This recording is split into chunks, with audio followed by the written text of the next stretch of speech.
It's the first time he's been back to St Mirren home game since then, Cerdine.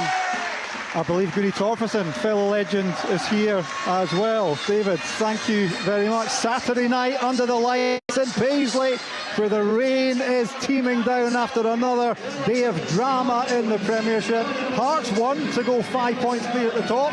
Scotland won the rugby in Wales to go top of the Six Nations table. Right now the curlers are going for gold at the Winter Olympics against Canada. The prize here at the Spiza, precious points for the home side as they try to get their league campaign back on track. As for Motherwell, well, they're on a real roll, having only lost once in their last 18 games in this division. How high up the table can the current occupants of fourth spot finish? Tonight might go a long way to telling us. A reminder of the team news as they both shake hands. Two sets of players down in front of us. St Mirren of Shamal George in goal. A back four of Richard King, Alex Gogic, Miguel Freckleton and Declan John. Mark O'Hara, the returning captain, is in there alongside 18-year-old Man United loanee Jacob Devaney. Roland Adowu, Killian Phillips and Conor McMenamin just in front of them, with January recruit Jake Young keeping his place in the side up front. Motherwell have Callum Ward in goal. The back four is Stephen O'Donnell, Paul McGinn, Stephen Welsh and Emmanuel Longolo. Elliot Watt and Oscar Priestman in front of them, with Callum Slattery, Elijah Just and Ibrahim Saeed operating just behind Tawanda Maswinisi, who is joint top scorer in the division with 13 alongside Celtic's Benjamin Nugent. Is there another goal in this game for him? The wind is starting to swirl. The rain is absolutely bucketing down here in Paisley, but we are set fair for a wonderful game of football. The captains just exchanging handshakes. The referee, Callum Scott, bringing the coin to the side of the pitch. And John Rankin and Leanne Crichton, we are set for quite a night here, aren't we? Yeah, looking forward to it. I think when you come to this stage of the season, it becomes big games because teams are wanting to obviously either go for titles, get away from relegation, get in the top six, no matter where that is. But tonight's game, I'm looking at it, and my opinion is that I think it's a bigger game for St Mirren tonight than what it is for Motherwell. Just with the way the results have went today, Kilmarnock clawing a point back on them, they can get themselves onto 26, 3 points off Dundee United. So I think when I look at it, it's a bigger game for St Mirren, certainly. St Mirren are about to kick off. I've just had to reset my stopwatch because the referee had a wee false alarm there. A couple of the Motherwell players have jogged offside already. A false start at kick-off. Is that an omen and a sign of things to come? Now we are underway. St Mirren with the kick-off. Back to their goalkeeper Shamal George, who goes long and high into the night sky. Conditions wee bit tricky, and St Mirren straight away pressing Motherwell deep in the pitch. The rain is getting heavier, the wind is just starting to get up a wee bit.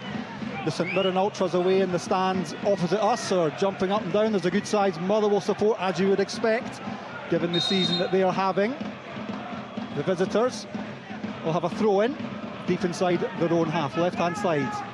Longolo will just play it up towards halfway, and Motherwell just nod the ball out. As a free kick being given there. First of the game goes to Motherwell and Killian Phillips. A wee shrug of the shoulders. What on earth was that for, he says?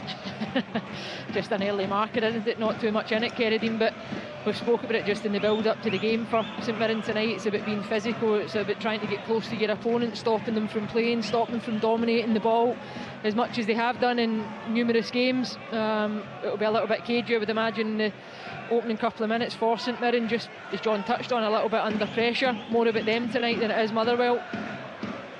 Motherwell have the ball in their own half, looking to build on this impressive record of just that one defeat in the league since the end of October. St Mirren, no, trying to get up ahead of steam here and steaming down the left-hand side. Can they get the ball into the box? Lovely turn inside. Good save from the goalkeeper. Early chance for St Mirren, and the home fans appreciate the energy there. Motherwell with some early defending to do, and an early touch of the ball for Callum Ward. Had to make the save. Yeah, he does. It's a long ball over the top. Young gets there, checks inside. It's almost like a Cruyff-like turn to check inside, and as he comes inside, he fires it across. And Idewall's doing exactly as you'd expect him to do as a winger, getting into the back post. But if he just delays slightly, the goalkeeper saves it, he's got a tap in. But good save from a Motherwell point of view, but again, that's too easy for us as a St Mirren, just a straight ball over the top. Good start to this game. 2 minutes gone, it's goalless, but we've already had the first chance and the first goalkeeper involvement. Motherwell now up the other end of St Mirren with some defending to do. Longelow's gone down at the edge of the area, but the referee's happy to play on, and Motherwell just spreading the ball out to that right-hand side to Stephen O'Donnell, looking for support. St Mirren back in their shape, forcing the claret and amber jerseys back towards halfway. St Mirren in their familiar black and white stripes, and Motherwell with that familiar passing game, just spreading the ball out to this left-hand side, deep inside St Mirren territory. Now it's a good-looking ball, and chance for Maswinisi. Oh, he should have scored there, surely. And I think he knows that if he gets more on that ball after nearly 3 minutes, that goes in at the far corner. It's the faintest of touches. It's beyond the post-goal kick. That's a big chance. It really is. What a wonderful ball from Longello. Just shapes it round the back line. It's so difficult to defend against. The slick surface that it is as well, a little bit more contact in the ball, and it's for sure going to nestle in the bottom of the net. But what a big chance gone. Kerridine, I actually think St Mirren will concede chances from that tonight. The ball coming wide to Longlow, when he's able to step in, St Mirren look as if they've changed their system to a back four, and by that King's obviously a centre back who doesn't want to get dragged out to stop crosses, so he's kind of uncertain of when he can go and stop the cross and how tight he can go, and when he's going to allow that space behind him for a winger to run into. So it's obviously been a training ground, a lot of work in the training ground this week from Stephen Robinson, but with Longello coming that high and the ball getting whipped in, they are going to concede balls behind the back four. Yeah, the familiar St Mirren back three has been binned for a 4-2-3-1 this evening, and Gogic just goes back to his goalkeeper. Well, this is good stuff after only 4 minutes. Horrific conditions, but already we've had a really good chance for St Mirren, well saved by Callum Ward, and Tawanda Maswinisi, for me, should have scored his 19th goal of an impressive season so far. Now, has the referee gone into his book here? Yeah. He's booked Killian Phillips for a late challenge in the middle of the pitch. It only happens, and we spoke about it I think Leanne mentioned it pre-match, of how physical St Mirren are going to be, and it's just, Stephen Robinson's frustrated obviously because that's his midfielder get a booking inside the first 4 minutes, but again it's just laying a wee marker on his midfield competitor there, saying I'm going to be about you, but he can't do any more now.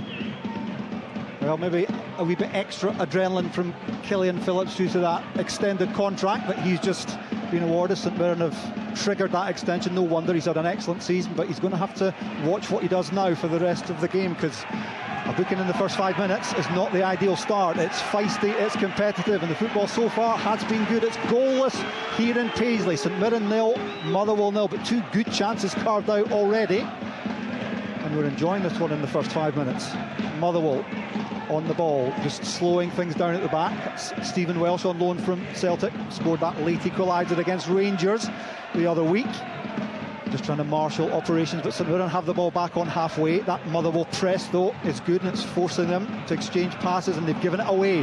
Chance here for Motherwell coming forward just outside the edge of the area. Real chance here. Can they get the shot away? Twisting and turning. Oh, just delayed the shot there, and St Mirren will pick up on their left-hand side, just hoof the ball up towards halfway.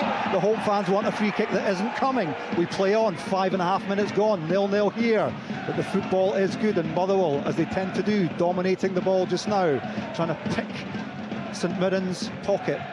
The home side back in their formation, and Stephen Welsh has to go back to his goalkeeper, and now St Mirren will try and press the visitors, and they'll play through it over on that right hand side up towards halfway. O'Donnell looks up, thinks about the long ball towards Masonisi, changes his mind though, comes back in field, and again played out to this left hand side by Motherwell to Longello. Nice football from the visitors once again. He's going to take the ball to the byline, left footed, gets the cross in.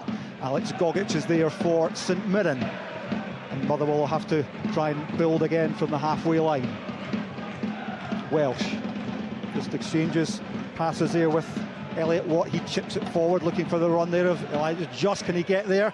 Just about keeps the ball in, and the goalkeeper comes, and he had to. Shamal George, because there was danger there once again. Saeed was coming in from the other side, and it's good stuff for Motherwell in these opening minutes.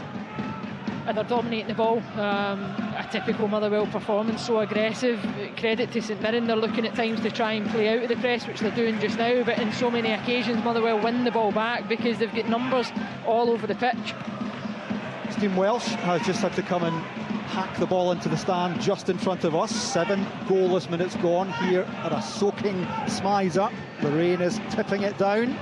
The wind has just eased off a wee bit, but the football has been good in these opening stages. St Mirren building down the left-hand side. Early chance here, potentially on Motherwell, have just done well to get the ball back, but they want to play football in their own box, and it's working so far. That's nice and neat out to that right-hand side. St Mirren are going to try and win the ball back. They just delayed with the shot there, and the chance was gone for the home side. And that's why we're still goalless after 7.5 minutes. Earlier today, Aberdeen 2, Dundee 3, Hearts 1, Falkirk 0, Dundee United 1, Kilmarnock 1. There was a big win for Partick Thistle as well, as they beat Airdrie 1-0 to stay within 3 points of St Johnstone in the Championship. Here it's 4th placed Motherwell in the Premiership on the ball, spreading the play out towards Stephen O'Donnell, who's taking a run across halfway. Motherwell pouring bodies forward, nobody's closing O'Donnell down, then comes across, it's not a bad one, goes all the way to the left back to Longolo, who's in acres of space. Freckelden takes it off him though, really good defending, and now he looks up and sees what his options are. There's only one, it's Jake Young, he's never going to get there. That's all the way back to Callum Ward, who just has to come out and restart things. McGinn to Stephen Welsh, and Motherwell will build it once again. Yeah, Motherwell's, it's almost, they call it rest defence now in the new modern term, but the way they are without the ball's great. They're coming again with Stephen O'Donnell, who's done really well to chip it towards Masonisi, right in the middle of the St Mirren penalty area. Longolo's pushed forward once again, edge of the area, chips onto his right. The shot is blocked away. That should be the first corner of the game, and it goes to Motherwell, and their manager applauds Jens Bertolascu right down in front of us. Yeah, and I was just speaking about it, it comes from a structure without the ball. When they have it, and they go into the final third and they put balls into the box. As soon as St Mirren win it, they have 2 centre-backs who are quite deep, but the 2 midfielders are right up against their players. So the 2 centre-backs are against 1 striker, and as soon as it comes forward, they win it, they recycle it, and it goes forward again. So it's just a continued attack, and it's almost relentless for the St Mirren defence to face balls coming forward. The corner kick for Motherwell after 9 goalless minutes. Floated to the back, and St Mirren just about get that one clear. A break is possibly on as well. Can they keep the ball in at the halfway line? They can. King's done really well here. Can he pick out Jake Young? There was just a little bit too much on it. Excuse me, it was Roland de Dole who had broken away, and he just curved that ball around with a wee bit too much juice, a bit too much pace, and it's all the way out for a throw into Motherwell on the opposing side. Just a little bit too eager to try and get the pass there. I thought he actually could have played it slightly quicker, but he takes an extra touch just to get the ball under control, and with the conditions, and I think just the recovering defenders, he's looked to try and put a bit more on it. But a half chance you would need to say for St Mirren, because those are the types of moments that you want to punish Motherwell, when they've got so many numbers higher up the pitch and they're left with that back two really exposed. Leanne Crichton and John Rankin with me, Kerry Nids, and we are live on BBC Radio Scotland. 10 minutes into an entertaining game so far here in Paisley. St Mirren 0, Motherwell 0, but it's been good stuff. It has been good stuff, and I'm looking at how Motherwell are pressing the game. They've got their front 2, which is obviously Masmanisi and Juster, coming right against the midfielders, but Callum Slattery, who's playing wide left here, is going almost right in against the other one of St Mirren's midfield 2. That would have been a ploy whether they were playing a back 3 or not, but it seems to be working. But the only thing that they can get out with is St Mirren playing a diagonal to Richard King on this right hand side. But if it does come out there, King's not one as a centre back that's wanting to step in, is he, Leanne? No, second corner of the game not. Taken quickly over on that right hand side. Elijah just over there, can he deliver the ball in? And it comes. St Mirren boot the ball high into the night sky, and Motherwell should pick up.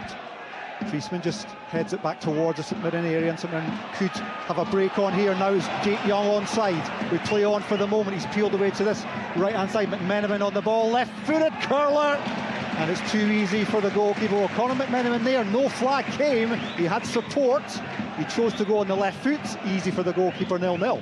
Yeah, he chose to go on his left foot, but I don't think he can be offside. I think he's still in his own half when the pass is initially played, although he's in front of the Motherwell defender. But you get him on this right hand side, he always wants to cut in his left foot. You can see what he's trying to do. He uses the defender as a disguise to unsight the goalkeeper. He just doesn't get enough power on it or get it far enough into the corner away from Ward.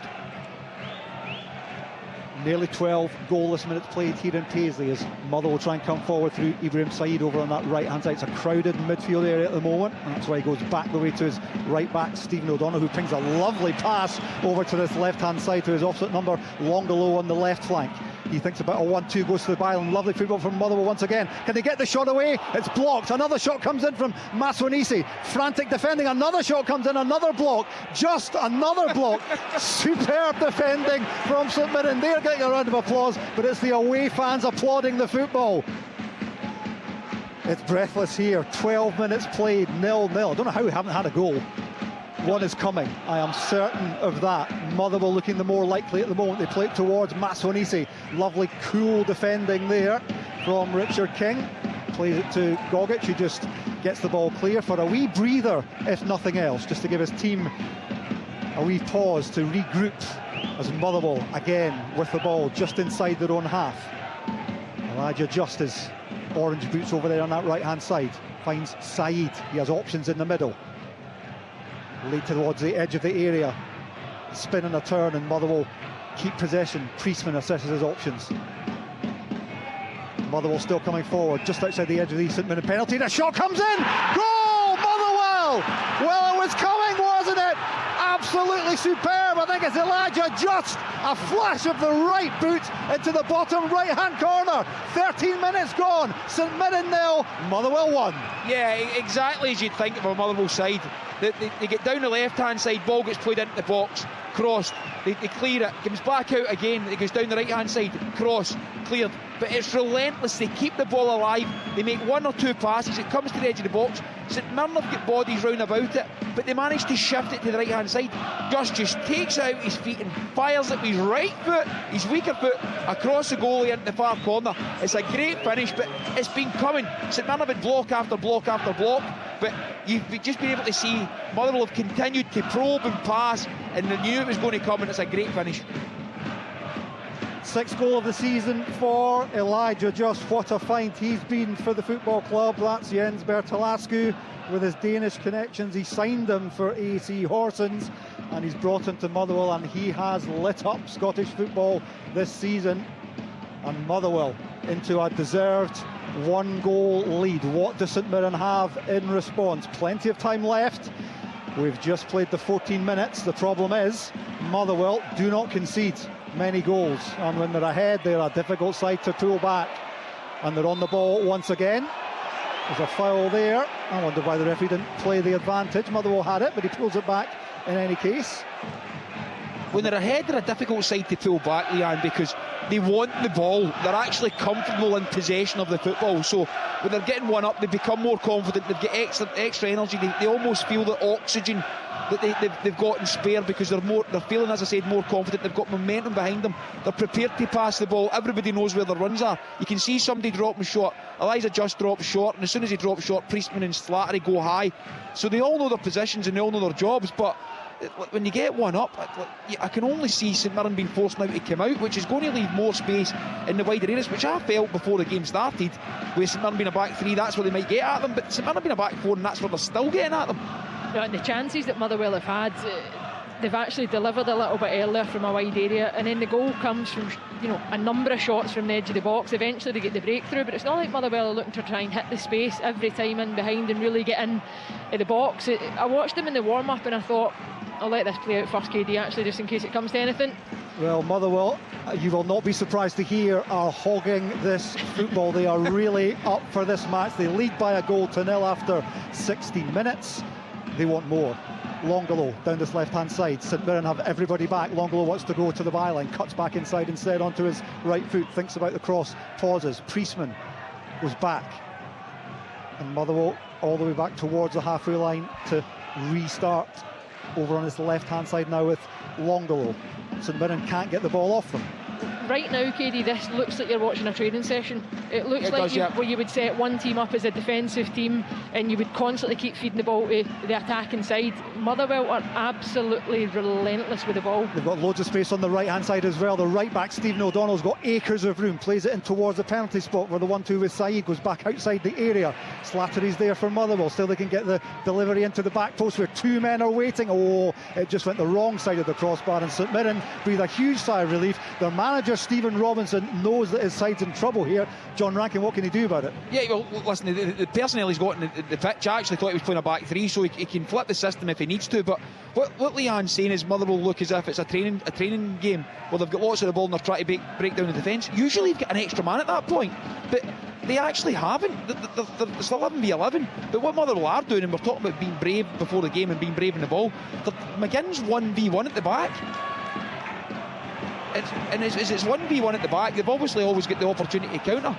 St Mirren trying to do exactly that just now, trying to counter, but they've failed to hold on to the ball, which has been the feature of these opening 17.5 minutes. Plenty of Motherwell possession, and when St Mirren have it, they just can't quite keep hold of it for long enough. They're trying now in centre midfield. Young Devaney up the road from Manchester United, 1 goal already in his 4 games for St Mirren. They'll spread the ball across to Declan John over on that right hand side.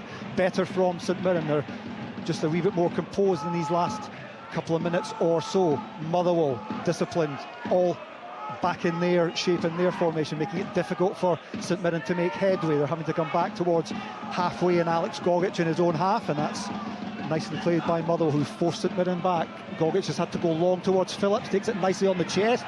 Is he muscled out of it? No, does really well. Killian Phillips, now can he deliver the ball in to the edge of the area, but nobody's there inside. Will pick up for Motherwell. Fancy a wee counter-attack. Saeed Pacey takes the ball up towards the halfway line.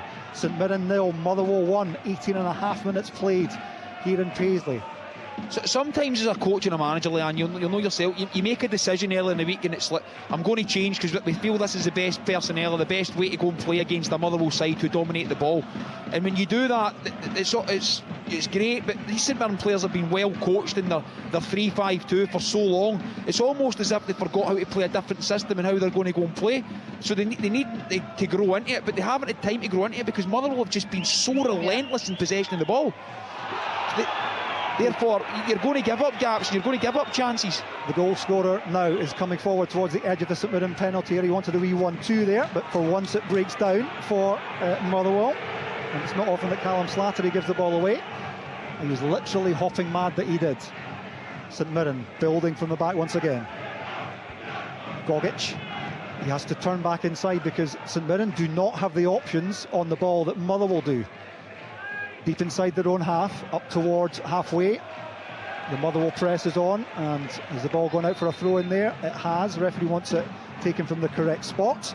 I don't think it's anything to do with the system, Leanne. I just think right now St Mirren aren't getting anywhere near the Motherwell players on their press, and when they do win the ball back, it's almost like we need to breathe now. This is our opportunity to breathe, but it's not. That's their opportunity to keep the ball, and they're not doing it well enough to get up the pitch. So it just becomes waves of attack consistently for Motherwell, and they're putting themselves under pressure, and it's nothing to do with them changing system to a 4. It's about, as Jens spoke about pre-match, it's about being brave on the ball. Here come I just look at St Mirren though, without the ball, even higher up the pitch though, John, for Young to be up there on his own, they're not even pressing as a 1, they're almost just sitting off the game and allowing Motherwell to go and break that first line, which, if that's the game plan and that's what it looks like, but Motherwell are dominating the ball as we've just spoke about, as if they've got an extra player. As soon as you take that player up the top end of the pitch out of your press and they're ineffective when the ball goes beyond, you're already a player down.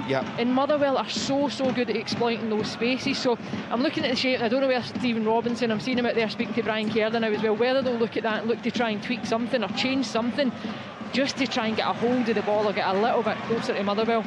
St Mirren 0, Motherwell 1, as the visitors once again get on the ball on halfway with Ibrahim Saeed. Well, he sees the goalkeeper off his line and he's hooked the ball over to the left-hand side to Tawanda Matuanisi, who was offside.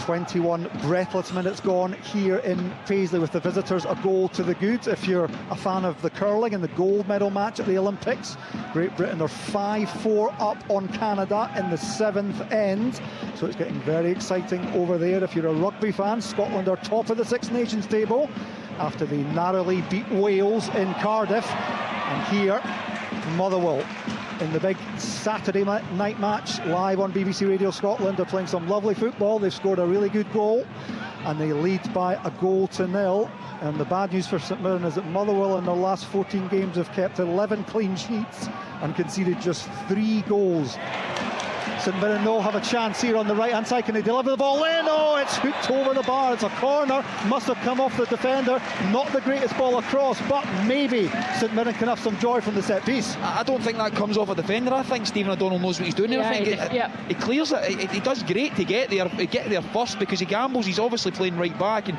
comes right across the near post to clear it. But this is a big moment in the game for St Mirren, because we spoke about it pre-match. Set pieces is their biggest threat. They have to make sure that it's a good delivery and make Motherwell defender go. 22 minutes played. St Mirren trailing by a goal to nil, but they have their first corner of the match. Almost everybody's up for it, especially up from the back. It's rolled short, and it comes from Devaney, right on top of the goalkeeper. Well, nice idea from the youngster, didn't quite get the execution right. Callum Order's right underneath it, and he tries to set a Motherwell counter-attack going. It's a brilliant kick out and a lovely takedown as well. They just can't quite get the ball across to Maswanisi. Well, from one end to the other in about 10 seconds, nearly. Look, it's brilliant to see from Motherwell, and it's Stephen O'Donnell that breaks free out on that right-hand side, cuts back inside, looks to try and play it over the top with the left foot to Maswanisi. Alex Gogic just does enough to get the touch on it, but Motherwell are just a joy to watch. The energy, the quality on the ball, the relentlessness to win it back when they don't have it. The way that they play so much in the front foot. For St Mirren just now, it's a lonely place to be when you can't get the ball. And we touched on the system change in terms of the formation. That's a difficult place even for a manager and a coach to be. When you make that change, all of a sudden players are on the pitch. They're probably feeling just now, we've bought into this, we've looked to try and change it. This just now does not feel like it's made a difference, John. No, it hasn't. And when you see, I'm looking at Devaney right in the back line, picking up Elijah Justin and getting into the back line when there's two centre backs here able to pick him up, and then you're seeing him and he's on his left shoulder. So there's one centre back wanting to be spare. When a back three, you've maybe got two centre backs that are spare, so it becomes slightly different. But they still want to feel that. But as Leanne says, Motherwell in possession of the ball are a joy to watch. But see, as soon as they lose it, the press is great. Here they come again. Longolow's inside the area, tries to play the little cute pass to Maswanisi. He's going to have to settle for another corner. Maybe he won't mind. Jens Bertolascu just walks towards his dugout, his technical area, just to have a wee chat and get some more instructions onto the players, who are doing exactly what he would want. 24 minutes in, they have a goal. They've got their third corner of the game coming up. The referee is just having a wee chat with Alex Gogic right beside the penalty spot. Not happy with something going on between him and Maswanisi inside the penalty area. And a little lull to proceedings before we have this corner kick taken towards the edge of the area. Longlow. Elijah just on the byline. Can he deliver a good ball? Chips it to the back post. It's a good one. Motherwell just breaking down there as St Mirren get the ball clear. Knocked out by St Mirren for a throw in. Motherwell are wanting to take it quickly. We'll just pause for a second. Stephen Robinson, the St Mirren manager, has got his arms outstretched in frustration in front of us. He's not too happy at the moment. His side trails by a goal to nil midway through this first half. Motherwell once again in possession, going back to come forward. Stephen Welsh in the centre circle to Slattery. For once, Motherwell aren't tidy with the ball. St Mirren pick up. They're a little bit scrappy as well. It's flicked on by Killian Phillips, and Motherwell will just go all the way back towards their goalkeeper, and they'll start in possession once again. It's a difficult shift if you're a St Mirren player this evening so far. Maybe a bit of a team talk at half-time, potentially a bit of reorganisation by Stephen Robinson. This Motherwell team, look, we speak about possession-based teams in this country. Possession-based teams, when we're looking at it, are mainly teams that keep the ball in their own half and try and play overloads, and it's nice in the eye, but there's no end product to it. This Motherwell team have. They drag you out, they play, and then they get the ball down the side, and they want to shoot. They want to put shots in goal, they want to get shots in target, they want to put ball into the box. There's the overloads in the playing through are for a reason. They have an end product to it, and it's great to see. But not only that, we spoke about it umpteen times now. See, when they lose the ball, there's not a St Mirren player get a chance to get their head up, because they're constantly under pressure. The energy's great. The enthusiasm to go and win the ball back is brilliant. There is a lot to like about this Motherwell side, and there is some talk, even though Leanne doesn't like it, that some of their supporters are thinking, well, Could we? Could we win the league? 10 points behind Hearts as things stand, but with a game in hand, and they play the league leaders twice. You never know. It's been that kind of a season on BBC Radio Scotland. We are 27 minutes into this match. Motherwell deservedly sitting, coasting, cruising at the moment on a 1-goal lead. But that slender advantage is something that St Mirren will look to play on the longer the game goes on. That's if they can get the ball from their opponents, who have it at the moment. Stephen Welsh just slowing things down. They're inviting St Mirren onto them, seeing if they can play their way through the press. I wonder if they'll go out to the right-hand side where the space has been consistently throughout this first half. They have done. Now they come back into the middle. The goal scorer, Elijah Just, 30 yards from goal, thinks about the shot, plays it to Maswanisi, takes a loose touch. Oh, he's taken down by the goalkeeper. Penalty! Penalty to Motherwell. And I don't think the referee, Callum Scott, had any doubt about it. I wondered if the touch was too heavy, but Maswanisi got there first. The goalkeeper brought him down. Penalty kick to the visitors. John, your thoughts? Oh, I was going to put Leanne on that one as well. I was going to, listen, I'm happy to take it. I think Maswanisi knows exactly what he's doing. The only thing he can do is get a touch on the ball, because he's not going towards goal. If I'm in his position, I'm doing the exact same thing. I'm making sure I get contact with the ball, and the keeper's coming out like that at your feet. I think Shamal George is caught between a rock and a hard place, because he's committed to it early on, but you can't come out and not get contact on the ball. We're seeing it from a fair bit away, so look, maybe in the replay, and I'm sure Callum Scott, the referee, will be looking at it. Certainly in the VAR room, they'll be interrogating it just now. Possible offside we're hearing, rather than the award of the penalty. It's Nick Walsh in the VAR room, assisted by Sean Carr. They're checking to see whether Maswanisi was onside when the ball was played through. It looks to me, I'm looking at, there's a laptop in front of me, slightly further in front of me though, but it looks to me as if Declan Jones striding back may well be playing him onside. But for over and above that, I think the way Maswanisi takes his touch and brings the goalie out, Leanne's right, he knows what he's doing, he just needs to get a touch before Shamal George comes out. See, if I'm being honest, he needs to score first. His first touch was actually really poor. The play from Elijah just before it, he drives the space ever so well, slips the ball to the left hand side, and the touch is heavy from Maswanisi, but he looks to go and try and recover it. But for me, it should have been a touch, and the ball's in the back of the net. Yes, it's a penalty. I looked, as I said, you can see in the laptop, it looks as if Declan Jones just playing him on, but Leanne's right, he should take a better touch, but I'm not so sure he's not expected the ball, because just as scored and he's thinking he's going to shoot again. All good strikers are always on their toes, don't expect it.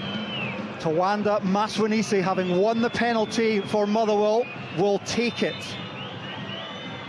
Shamal George jumping up and down on his line. Up comes Maswanisi, right-footed, scores beyond the goalkeeper, who dives the right way. Half an hour gone. Is the game gone from a St Mirren point of view? Lovely penalty from Tawanda Maswanisi, a second for Motherwell. He goes into the lead on his own as the Premiership's top scorer with 14 goals. It's 19 for the season. That Motherwell success story just keeps on continuing. St Mirren 0, Motherwell 2. Listen, Stephen Robinson, Mark O'Hara runs over to talk to Stephen Robinson there about what they're doing, and Stephen Robinson's telling them to get tight. The way Motherwell play, it's almost impossible for the midfield three to be able to cover that distance in the ground for them to go and get those chances, because they're going to build out. Slattery comes in off the back of the back line, just drops in as a 10, they're boxing it off, the winger's side staying high on the opposite side. They don't know who's going in with them and who's not. Gogic, being a centre-back that's played in midfield, can go in, he can go tight, he can go all the way with Just. But they're causing their own problems, but that's not to take away from anything from what Motherwell's doing, because their play's brilliant. The way they're getting into the forward areas and causing St Mirren umpteen problems is great to watch, but I have to give a massive amount of credit to Motherwell, because we're speaking about being brave in the ball. They're brave off the ball. They're going to press, they're going man for man. There's a real passion, a real desire for them to go and win the ball back. And I can't remember the last time I've seen a Scottish side play with this much enthusiasm with the ball and without it. Excellent, absolutely excellent. And the thing for St Mirren just now, we spoke about the physicality at the start of the game. They've not been able to get close. They really have not. Motherwell have suffocated them at every single opportunity. This here might be their best chance of carrying a threat towards goal. A wide free kick. St Mirren need a goal, and they need one quickly. Over half an hour play, 31 and a half in fact, on BBC Radio Scotland. Leanne Crichton, John Rankin and Kerry Nidsan, with the pleasure and the privilege of bringing you this excellent game so far. St Mirren 0, Motherwell 2. The set piece for St Mirren, they have the free kick midway inside the Motherwell half over on the left-hand side. Declan John bends it in. It's a good-looking free kick that Motherwell are there in numbers to head it clear. St Mirren pick up and will try and keep the pressure on. Still the home side have it. They're slightly shell-shocked by what's happened to them in this opening half an hour, and Motherwell once again pinch the ball off of them. They've got players sprinting to try and get up and hitting them on the counter and on the break, but instead St Mirren do well to win the ball back. Miguel Freckleton, to the frustration of some of the St Mirren fans in front of us, goes back just to settle things down and get themselves back into their shape and their formation. And now Gogic with Killian Phillips beside him on the halfway line to Devaney. Back to Phillips, and again that energy from Motherwell that John and Leanne were talking about is evident as they force Gogic into the mistake. He just is hassled and harried into playing a long ball forward, and it goes aimlessly out for a goal kick to Motherwell, who lead by 2-0. It's not. There's three players for me that are setting a press, and Motherwell they set it alight. It's Slattery who's coming so narrow, Just who's ready to go, and from behind that it's Watt. He's the one that's the eyes and ears behind them, telling them when they can go and when they can't. And St Mirren can't handle the fact that they're in their face, ready to go, and they're all sprinting and getting their heads down. There's no passes for the St Mirren players because Motherwell covering the ground so quickly. But from a Stephen Robertson point of view just now, are you getting outdone tactically? No, I don't think you are. I think what's happening is, I think his team, I can't get close to lay a glove on any of the Motherwell players. I don't think it's lack of application. I think it's just the Motherwell players are really well placed when they have the ball and when they don't. And it's becoming a problem for St Mirren when they don't have the ball, because there's gaps all over the place. I've waited a long time for this. This is the first time this season I've actually seen Motherwell in the flesh. Now I know what everyone's talking about. Is it worth the wait, Kerridon? Well worth the wait. 68% possession, 260 total passes, 236 accurate passes compared to St Mirren's 31% possession, passes 121, completed 94. It has been one-way traffic. That's why the scoreline is 2-0 to the visitors. However, St Mirren have the ball in the dangerous area just outside the Motherwell penalty area. They're claiming for a penalty, some of the St Mirren fans. I don't think there's anything doing there as Motherwell try and bring the ball away. And once again, over on that right-hand side, Saeed shows lovely footwork. He skipped round a couple of players. He is hacked to the ground there. I'll be very surprised if a card isn't coming out here, or the referee looked like he was going to his pocket. He's maybe changed his mind as Saeed just stays prone on the floor, takes a wee breather. Elijah just says, how about it, ref? Want to take it quickly? Kerridon, a question for you. It's taken you until the end of February to see Motherwell. In the flesh, just live in the flesh. Yeah, in the flesh, right. Have we seen them because it's a 7:30 o'clock kickoff and 7:30 on a Saturday night, nobody else wants to be there? No comment. Maybe. I don't mind. Be careful what you wish for, Kerridon, the next time. All of the late games that I've seen, well, you and I did, Hearts and Falkirk, and what a belter that was. That was a late kick-off. We had 90 minutes, we had extra time, we had penalties. Well, here, we've had a penalty, we've had a couple of goals, we've had pretty much total Motherwell domination, and we've seen this pattern repeating itself time and time again. Just to re-stress that stat, in their last 18 games they've lost once, and that was at Ibrox to a reborn Rangers under Danny Rule. It's been fabulous under Jens Bertolascu. You fancy they are far from finished this season, far from finished tonight as well. 10 minutes to go until half time. They want a third. They're trying to play Stephen O'Donnell, the rampaging right back, into the St Mirren penalty area, but the home side have nipped the ball back. But again, that pace and energy from Longolo and his teammates mean there's 1, 2, 3, 4, 5 bodies back just to smother St Mirren, recover the football, play their passes, invite the press, and try and play themselves out of danger. The goalkeeper, Ward, has it, and I'm reminded that in the first minute and a half he made the really good save from Jake Young to keep them at 0-0. Apart from that, he's been an absolute bystander. They're playing through midfield. Look at them come again. Lovely spin and turn, and now the goal scorer Elijah just has two runners in front of him. On the right hand side he has another man if he can see him. Instead he maybe goes left to Longolo. He knows that there's players at the back post. Then comes the shot now from Maswanisi. Oh, he's missed it. For once, he just can't quite get there. It might just have grazed the junction of post and crossbar as it went past, but that was nearly another Motherwell wonder goal. But they have to settle for a scoreline of 2-0, but yet more fabulous football. That's outstanding again from Motherwell. The pace and the intensity, the way they move through the thirds of the pitch. Saliba just again in the middle of the pitch. You speak about possession-based teams, he doesn't want to just pass and play, he drives the space so well, which as a defensive team is impossible at times to stop when you're trying to go player for player, but he slots it to the left-hand side, Longelo, and it's Maswanisi, but he's got to hit the target. It's a really big chance, and if it goes 3-0, you've got to say it would have been lights out for St Mirren tonight. Yeah, we speak about when your possession-based teams go round them, go through them, go over them. Yeah. Eliza just dribbles at them, just drives. It's out his feet in his own half, and he's 40 yards, 50 yards further up the pitch when he's round about the box, and St Mirren players have to go to him to try and stop the shot, because that's the biggest threat. As soon as they go to him, the timing of his execution of the pass to the side, for them to be played behind the St Mirren defence, is impeccable. It's the timing of that pass, and he draws the touch. It's the final touch before his last pass that draws the defender to him. Whoever's done the recruitment to bring him into Motherwell has a lot of credit to take.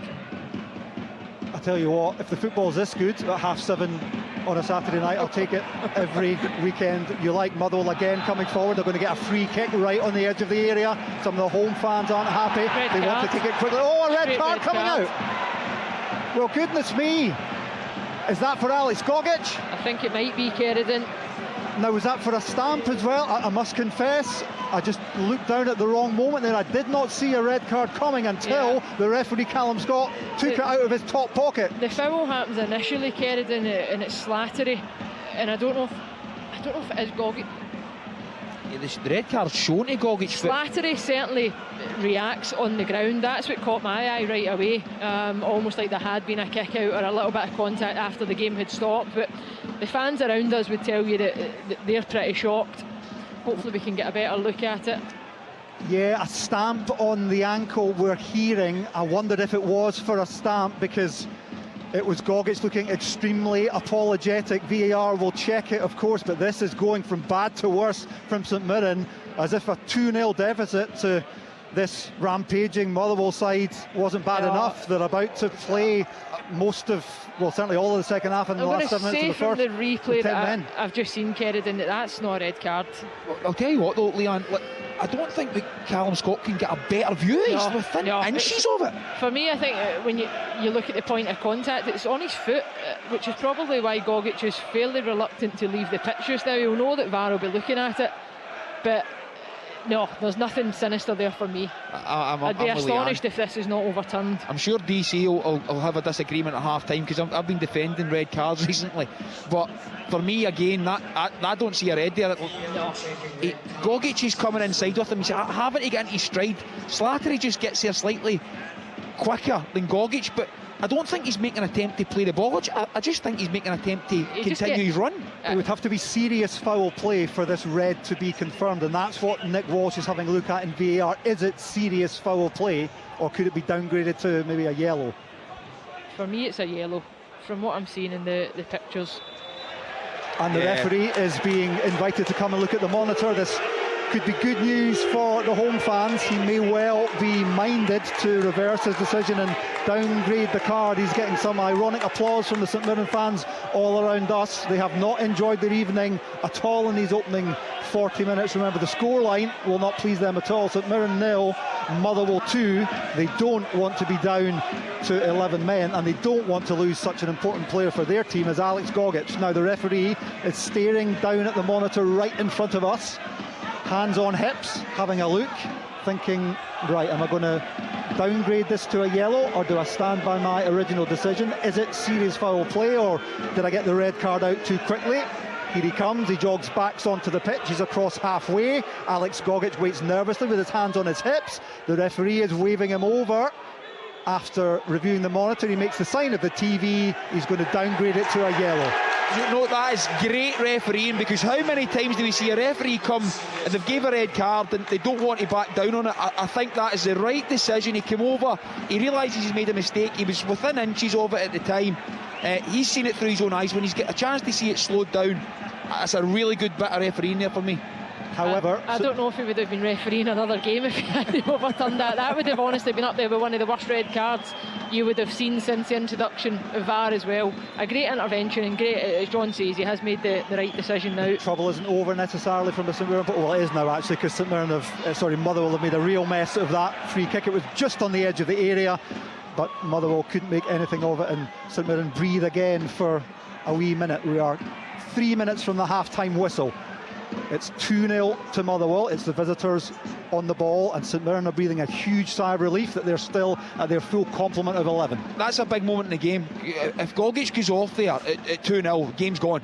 But right now, if they can keep it like this until half-time at 2-0, they've still got an opportunity to get back in the game. They've still got 11 men, and I think you'll see a completely different St Mirren side after half-time than what we're seeing just now. But losing a man at this stage in the game, being 2 down and being completely dominated, would have meant more lack of discipline within the side. I think that's good refereeing, and it's an opportunity for St Mirren to get in at half-time, get themselves together, and come out in the second half and see if they can get anything out of this.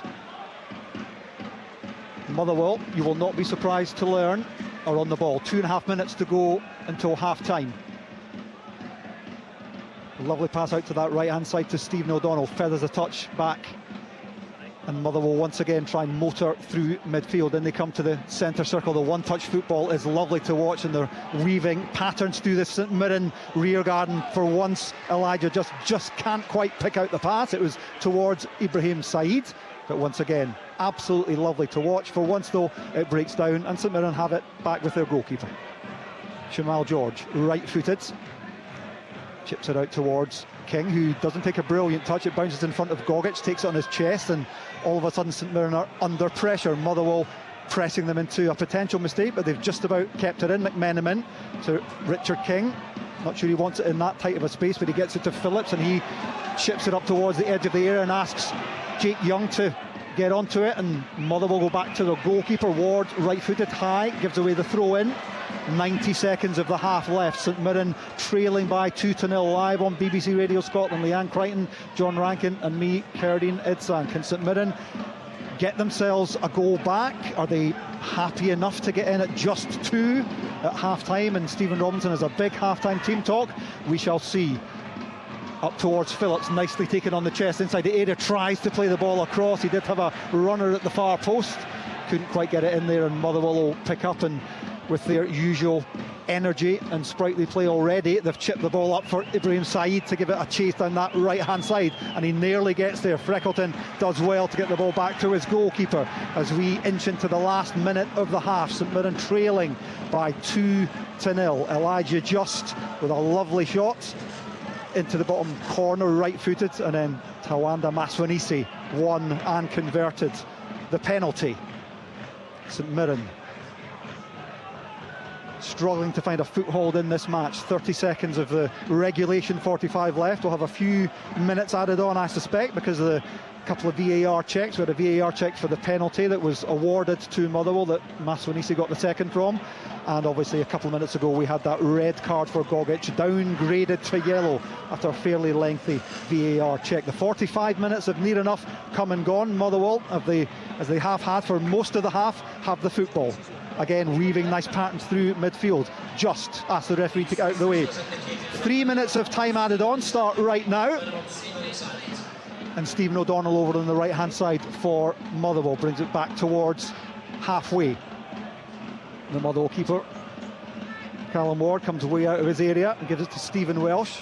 The left-sided centre-back is midway inside St Mirren's half to give you an indication of how high up the pitch Motherwell playing. Longolo tries to play the first-time ball across, and can St Mirren avoid conceding the corner kick? They can, but Longolo's picked up well. He's done really well here.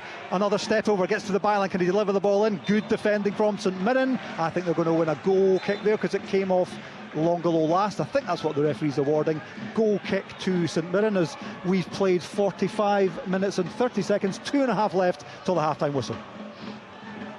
I think at this stage St Mirren will just be pleased to get in. You'd asked the question, Kerridon, at 2-0. I think Stephen Robinson would have taken that, certainly at the point in the game. Then the situation with the red card and Alex Gogic, I do think and I agree with John, you might see a different version of St Mirren in the second half. At times you need that as a manager, just to get your side in, get a strong team talk, make a couple of tactical changes, maybe look at the personnel as well within the team.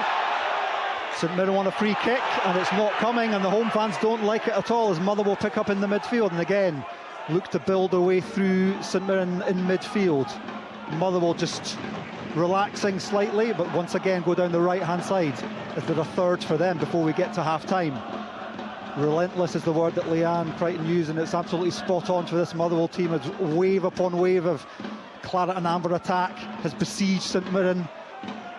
As we tick towards that half-time whistle, Motherwell once again on the edge of the St Mirren penalty area. Saeed just about keeps himself onside over there, even though a couple of St Mirren hands go up and claim for a flag that wasn't coming, and then they just clear their lines. There's nobody up there apart from Jake Young for St Mirren, who's been really isolated, and he's easily beaten to the ball by a couple of Motherwell players, one of whom is Stephen Pearson.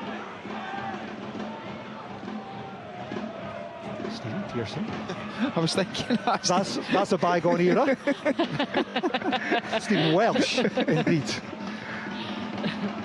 On the halfway, Motherwell have it. They're just easing their way towards half-time. Less than a minute to go until that whistle. They lead by 2-0. Once again, they're protecting the football. Elliot Watt spreads it out to the right-hand side. St Mirren back in their formation. Motherwell playing through midfield. A chance here maybe before half-time. Chance here for Maswanisi, takes another slightly loose touch. Well, again, like a knife through butter, Motherwell go through St Mirren. And again, if Maswanisi's touch was better there, that's 3-0. Instead, it's a corner. His movement's great. His movement's better than his touch. He drifts. Motherwell can cut through the right-hand side, and he's inside position in the 18-yard box, and he just peels off the shoulder, just continues to peel away. Ball's played to him, and as it's played to him, it's his left foot. It just gets away from him, exact same as the penalty. He should have 2 goals just now. The corner kick is taken. We are in the final seconds of the half. In comes the shot come cross from distance. I wonder if the referee will go to his whistle about now, and he does. Boos ring rounds from the home fans, but the away fans are absolutely delighted because Motherwell have been excellent. They've had 2 goals. Elijah Just with a fabulous strike from the edge of the area for his 6th of the season, and Tawanda Maswanisi from the penalty spot, his 19th of a wonder season for him. He won the penalty, he converted it brilliantly. He's had another couple of chances. He grazed the edge of the post come crossbar with another shot after a brilliant move from Motherwell. We've seen time after time Motherwell absolutely slicing through St Mirren. The best chance, I think, for the home side came right in the first minute of the game when Jake Young was through. He drew a good save from the goalkeeper, but apart from that, Callum Orders had hardly anything to do. St Mirren wondered whether they'd be playing for more than 50 minutes with 10 men, but Alex Gogic's red card was correctly downgraded to yellow, so maybe there is some slight hope for St Mirren in the second period because they'll play with the full complement of 11, but they have a mountain to climb against the fabulous football from Motherwell. Half-time here in Paisley. St Mirren 0, Motherwell 2. Scottish football lives here. This is Sports Sound. That is a beautiful finish! From BBC Radio Scotland. That is massive! This Saturday show with Amy Irons and Stephen Mill. We talk a lot about football on our show. Being from Maryhill, are you a Thistle fan? Of course, I still go there and say that. I'm always back in Glasgow. Me and my 2 boys always got them taking a couple of Thistle games. I absolutely love it. I am going to tell my dad that, who once played for Partick Thistle, that Robert Carlyle might have actually watched him play. What was your dad's name? David Irons. Oh, aye. There you go. You can tell your dad There we go. that Robert Carlyle knows who he is. He'll be so happy. I'm blown away by that. Listen to This Saturday show. Thank him for his service. Next Saturday at 9 a.m. on BBC Radio Scotland and Sounds. There we go. Many thanks to Kerdy Nidsan for describing the action so well in the first half. 45 minutes that just seemed to fly past. Motherwell 2-0 to the good. What about the curling, you ask? The Olympic curling final. Certain fans might want to know that score more than they do the score here at the Smythe Stadium tonight, where they are toiling badly. Let's have a wee look at the curling score. Sorry, I'm a wee bit trying to I'll have to update you on that later because I can't get signed into the website. Well, good news in fact for Team GB. Producer Frank is bellowing down the line that we're into the 9th end in the curling, and it's 6-5 to Team GB. Bruce Mowatt's boys are 6-5 up at the Winter Olympics. That's good news for St Mirren fans, at least, John. Because I tell you what, that has been absolutely fast, furious, breathtaking. And the only good news for St Mirren is that they've still got 11 men in the field. And it's still 2-0. That's the two bonuses they have. They've still got 11 men in the field because of the VAR intervention with the red card, and the fact that it's still 2-0, because the way Motherwell have played tonight has been incredible. They deserve huge plaudits for the way they take the ball, but not only that, the way they are without the ball. They've caused St Mirren umpteen problems, go driving through the middle, not so much coming down the side, but when it does come down the side through the switch of play, the ball's coming in behind their back four, which they've switched to tonight, and it's caused a lot of problems for them. But the thing for the Motherwell beginning at half time, yeah, it's been good, it's been free flowing, it's been dominant, but it's still only 2-0. But what they're relentless. They're relentless in possession, but they've probably not just been as ruthless as what they would have liked to be. Leanne, if we were wondering how Motherwell would respond to that wee setback in midweek, well, now we know. There's no question that they were going to respond tonight, or that they were going to show the same version that we've seen all season and how they've looked to try and play and dominate the game. They have been a joy to watch, really dominant. John says it, relentless.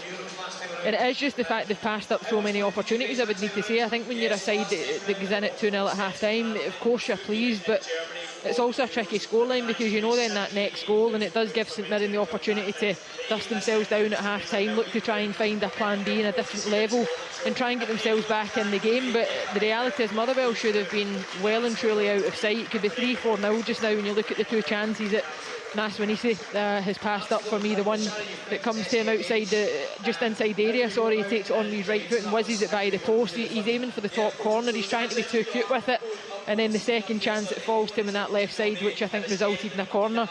But Motherwell have played some fantastic stuff, and I touched on it in commentary. For St Mirren this evening, it has been a lonely performance, because they have had very little success out of anything that they've tried to do. The only real bit of success is probably down the right hand side at points where they've looked to try and clip beyond and play in behind Longello and Stephen Welsh, and a couple of times they had some half chances that could have led to something better. But in all honesty, you're clutching at straws to try and find so many positives. First 2 minutes was good for him, St Mirren, John. Jake Young got down there, it was like a cross-come shot, goalkeeper saved it, and Adobo, if he'd been on his toes, might have been able to put St Mirren ahead. Yeah, well, to be honest, I think Adobo was on his toes. I think he gambled maybe too quickly in getting in at the back post rather than just delaying slightly. And when Ward makes a save, he just steps into it and passes into the net. But that's the only time they've really threatened. So they started the game well, and you're looking at that point, because I think Geraldine touched on it just as the game was ready to kick off. St Mirren are a back four, and I never had them a back four. I'm turning up thinking it's a back three. Leanne was the same. It caught us by surprise, so it would certainly have caught Motherwell by surprise. They've done it a couple of times this season, going to back. When Motherwell settled in and grown into it, though, that's where they were causing problems, because Richard King in this side was playing as a right back. He's not a right back, he's a centre back, so he wasn't sure when to come out to impose himself on Longello, or when to stay in and stop the space behind him. But Motherwell weren't even exploiting that space that he was coming out of. It was going inside, and then see the little give and goes round about the box. They're really sharp, but they're not only that, they're consistent. It's not as if somebody's just passing it blind and it might get there one time and it might get there. It gets here every time, and the weight of the touch after that give and go for it to get in behind. I think when it's a cutback for Maswanisi, when he fires it and hits the outside of the net, there's three of them before the ball gets to Maswanisi, who, if they just get there on an extra stride, they'd actually have a shot at goal first time, but it's just a wee bit too far in front of them, and they couldn't get it. I think Just was arriving, Priestman was arriving, and there's someone else arriving at the edge of the box, couldn't get there, and it arrives to Maswanisi. So St Mirren, they're causing St Mirren umpteen problems, but it's how they solve them. They've got an overload in the middle of the pitch, and they have to be able to get that sorted so that they're dominating the middle. Because I look at St Mirren just now, and they've got a lot of physicality within the side, they've got a lot of power, but they cannot get close enough to them to impose that on them. Well, I was looking to see how many players Motherwell had on the pitch at one point. Done a head count, were you, DC? It's very similar to the second game of the season, St Mirren against Motherwell here. That game finished 0-0, but I was over in the West Stand. My eyes were popping, my chin was on the floor watching Motherwell because I was like Carradine seeing them for the first time, and I thought, where have they come from? And St Mirren just couldn't get the ball off them. The difference then was Motherwell couldn't score. They looked blunt up front, and that was in that wee run. That was the second game in a run of 5 draws at the start of the season.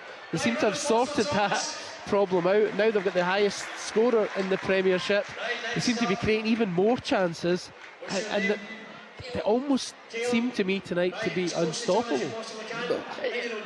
I don't know about unstoppable. Because they've always have. St Mirren have got a threat on the counter, but it's how you stop them in the middle of the pitch and dominating possession. Because what's happening is they're drawing them to a side, but just seems to get himself into an area. And look, Carradine's commentating, and mainly Anna actually tapped one and pointing, because Maswiney sees in the left hand side here, they're playing without a 9. They're not playing with a striker. Maswiney just drifts wide, Slattery drifts into kind of middle zone, just as playing as a false 9, and it's causing St Mirren's 2 centre backs major problems, because who goes in, and if they go in, what's the full backs doing? Are they going to come up slightly higher? Are they going to stay deeper?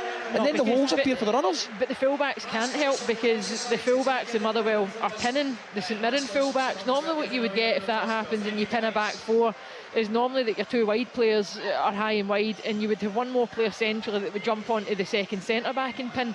The way Motherwell do it is that they literally play with a back 2. They hold the game and anchor the game and have a rest defence with 2 centre backs and 1 midfielder in front. The 2 fullbacks are so high in the game. Stephen O'Donnell and Longello in this left hand side are so aggressive. There's so much freedom within the game.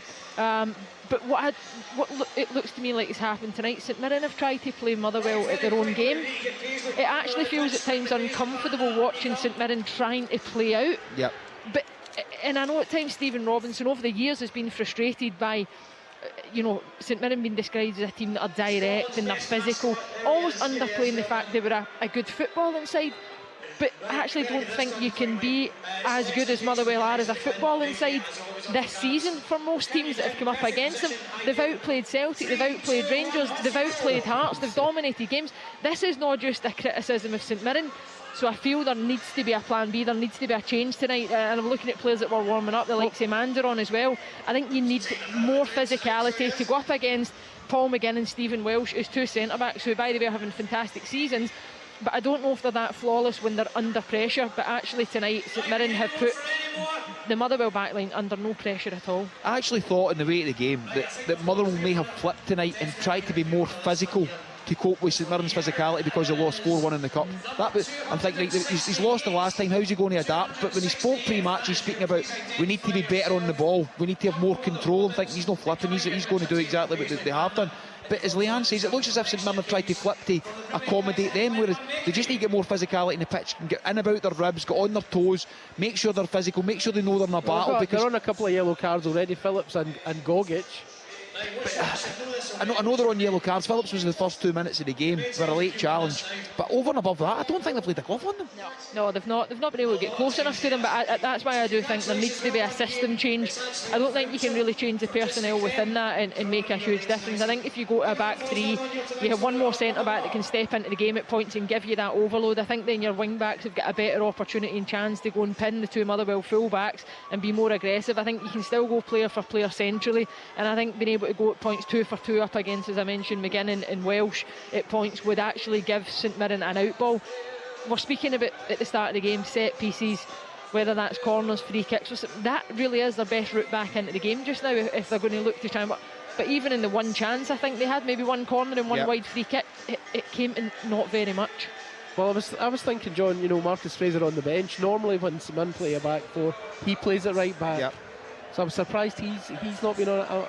I'm a wee bit puzzled of why he didn't start, but King did. Looking at it, David, I think the reason they played King at right back is because they thought he's a centre back that can step in. So if Gogic steps in or King steps in to go and pick up the man that's almost floating in that area, they're comfortable with it. And Marcus Fraser, being more of a right back, wouldn't want to do that. But the other part being, when you're playing a back 4, sometimes it's better getting your players in positions that they feel comfortable in, and they haven't really looked comfortable at all, St Mirren, at any time. And that's when you're looking at the second half and you're looking at how can they go and change it and how can they make an impact. And it looks to me as if trickle change. Yeah, and that's what it needs to be, because sometimes when you're looking at it and they're getting the runaround out there, because Motherwell are so good in the ball, they're getting the runaround, and you think when Stephen's talking to Brian Kerr, are they going to make a change this early? It was only 20 minutes into the game, and I thought, are they going to make it this early? Are they going to be brave? Are they going to be bold? Because they're not happy. Well, I suppose they could maybe take comfort from the fact that Motherwell were 3-0 up on Hearts and ended in a draw. Yeah. So maybe, you know, they're going to need some sort of reaction, and I think they will. Listen, Stephen Robinson's sides, they're physical, they're aggressive, and they're always competitive. They've been physical tonight, they've been aggressive to a certain extent, but they haven't been competitive the way Stephen will want them to be. And I can guarantee for the second 45, they'll be out the traps and they'll be right in Motherwell's faces and they'll be causing problems. Well, they're on the pitch just now, jumping at the bit to get that one. Get out my dressing room, I don't want to see to get rid of it. I don't know, a bit sweet. Yeah, so Stephen Robinson's rung the changes, but what do you think Jens Bertolaski will have been saying to his players? He'll be wanting more from them. I think he'll be making them aware that St Mirren will change. I think that's one thing he will be doing, because he seems tactically astute. He knows what the other managers are thinking, and I think he'll be in there just now going, listen, that's great, we've done this really well. They're going to flip, they're going to change. We need to be aware of that, but we need to continue to do the same things, and we need to continue to make the same runs. For me, we speak about systems and structures and the way you play the game. The one that for me that it's a standout is Elijah Just, because I can't pin down what position he's actually playing. See, when we talk about the free role in the 80s and the 90s and the 2000s, he literally has that in that team. But everybody else has got a structure to what they're doing. He has a free role, but not only that, Leanne, he never looks tired or out of breath. He's constantly on the go. Is he been one of the players of the season so far? Absolutely. He's the king of the assists, but now he's piling up the goals as well. Look, he's been phenomenal this season. He really has. I watched Motherwell in the League Cup back in July, and it was the first look at this Motherwell side properly using the ball, how brave they were, building for the goalkeeper, and the goalkeeper's 15 yards outside his own penalty area at points, and you're thinking, I don't know how this is going to look once you get into the meat and bones of a league campaign. And Elijah Just was one of those players I looked at and I thought he looks good, and you can see there's a player. Wasn't sure how he would take the Scottish football, but he has been one of the finds of the season, and there must be so many clubs looking at him. I was beginning to think that the groundsman would maybe lock Motherwell in the dressing room for the second half. Maybe that's the best tactic. But they're coming out onto the pitch, so I think maybe I should bring Kerridine back into proceedings. Thanks, David. No surprise that Stephen Robinson, the St Mirren manager, has rung the changes at half-time. Keanu Bacchus, Mika Mandron, Marcus Fraser on. Conor McMenamin, Roland Udowu, Jacob Dabani off. They have a 2-goal deficit to try to recover. I'm having a look to see if Motherwell have made any changes. I don't think they have. Absolutely no surprise there, because frankly they were excellent in that first 45, and Jens Bertolaski will no doubt just be asking for a little bit more of the same. St Mirren were out early, as if Stephen Robinson basically blew a gasket at half-time, sent them out early for a warm-up and said, right, you lot, you can do better than that, out you go. It was ages before Motherwell came out, but in any case we are back underway. Motherwell straight away on the attack in the opening seconds of the second half. They're into the area already. Saeed, can he chip the ball to the back post? He can. It's just a wee bit too much for Longolo. Can he keep it in? Again, showing good energy and determination, does so. And Motherwell, as they started the first and kept going through the half, dominating the football. They've already started on the front foot in the second half. I say that, and Saeed literally loses his footing, and the ball harmlessly trundles back for a goal kick to St Mirren, but Motherwell right at it straight away. I like the way Saeed styled that out there, as if he'd meant it as well. A wee extra touch when he was on the grass. Look, it's one of those, I actually wonder if it was a masterstroke from Jens Bertolaski as well. He would have known that St Mirren had been sent out early, and it felt like Motherwell almost kept them waiting to frustrate them, because he would have known they had been sent out with real frustration and probably a fair bit of anger in the dressing room. But it's just back to the way things were. Motherwell dominating the ball, starting really lively. Every player, I think, has had a touch of the ball so far, and we're only a minute and 12 seconds into the second half.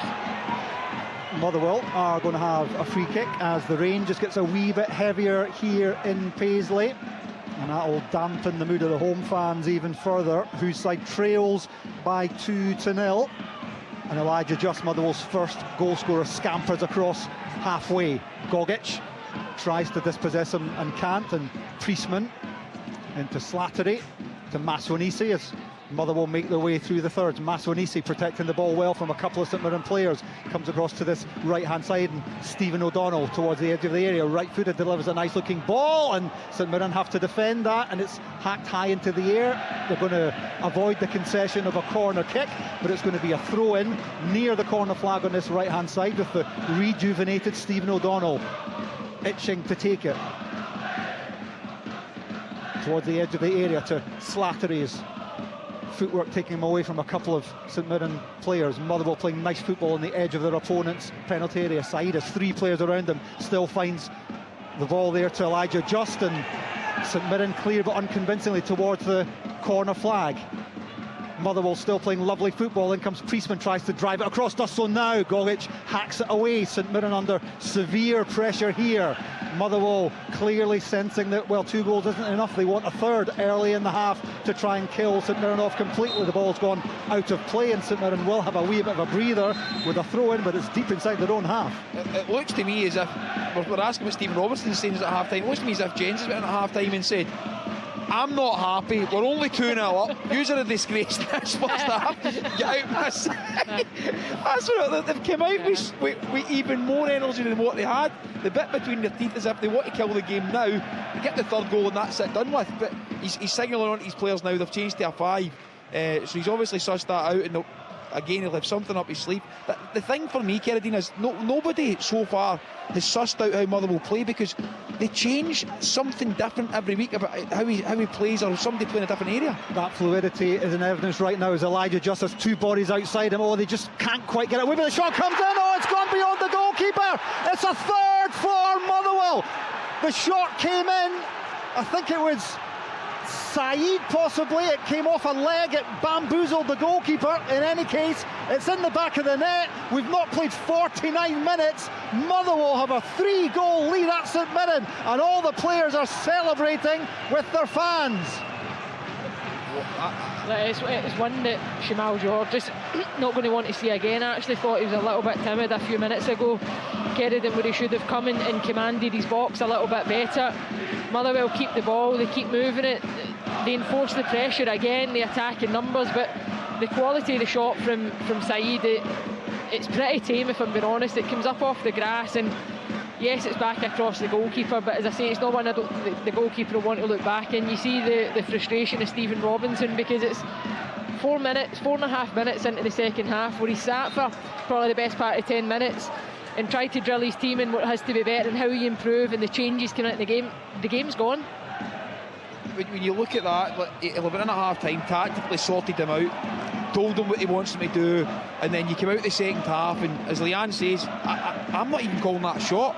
Said's facing the faraway stand that runs along the length of the pitch, and he kicks the ball into the ground, and it bobbles before Shamal, and how it goes in, I do not know. You've got to ask questions to your goalkeeper there, but that completely changes everything that's been said at half time, and we're only 4 minutes into the second half. A real mountain to climb for St Mirren now. And Motherwell, well, you just fancy, so stung were they by that 4-1 defeat at Hampden in the League Cup semi-final. They've been out for revenge since kick-off here. 3 to the good already.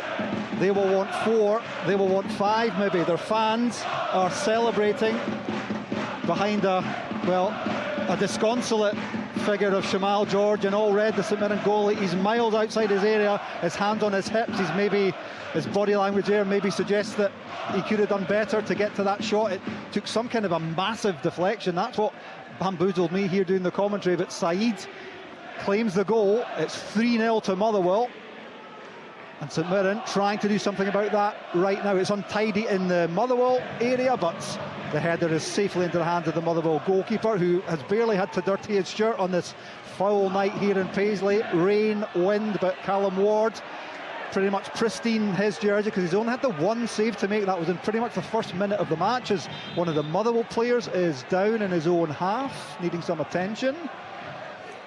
See the other part, like, you talk about going out the second half and making an impact in the game. I don't even think St Mirren have been in the Motherwell half until Motherwell scored. Motherwell come out, played in St Mirren's half, fired a couple of balls across the goal. Oh, there's a red card.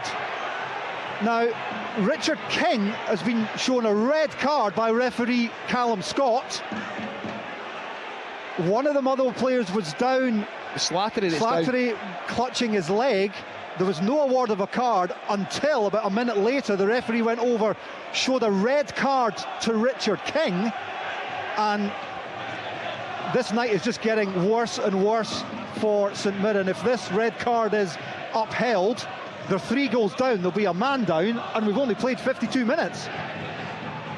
Well, I can't see what's going on. I haven't seen anything, but obviously the screen's slightly further in front of us to have a look at. But it looks as if it was a kind of coming together. As if there was a kind of pool, as if they were almost like kind of going round in a circle, kind of dancing, almost. I mean, King looks pretty bamboozled by it. Oh, Killian Phillips. Doesn't look like it's going to be any sort of. Killian Phillips has just battered the ground. The Irish St Mirren midfielder has battered the ground in fury. I wonder if he's perhaps said something, Kerrigan, because he's jogging off. He's coming off. Nothing looked at here, though. Yeah. The referee's got his back to this. The referee hasn't seen the incident that we're seeing on his screen, so I can only assume that he said something. Richard King is walking up the tunnel right now. He is off. The red card has been confirmed. St Mirren 3 goals down to 10 men. Only 53 minutes played. This could get really, really messy for the home side as the rain just increases in intensity, as if to mirror the mood of the home fans who've been blown away by a Motherwell monsoon. 3 goals, chances, loads of good football, and now St Mirren have to play on with 10 men as the away fans chant "sacked in the morning" towards Stephen Robinson. Well, a League Cup in the cabinet, that's not going to happen, I'll tell you that for nothing. But they are rubbing salt into St Mirren's wounds here. They will, of course, keep dominating the football as they are just now. Stephen O'Donnell thinks about going cross-field and does so. Stephen Welsh gets himself into the St Mirren half. Longolo wide on that left-hand side. Motherwell really going for the jugular here, leading by 3-0 in Paisley. They fancy a fourth. Elijah Just has taken a nice wee touch on the edge of the area, tried to play a wee reverse pass into Maswanisi. He thought about the shot and then thought the pass was the better option. St Mirren clear. Wow, listen, I feel for Stephen Robinson. He's been in at half-time, made 3 changes, hoping it's got an impact in the game.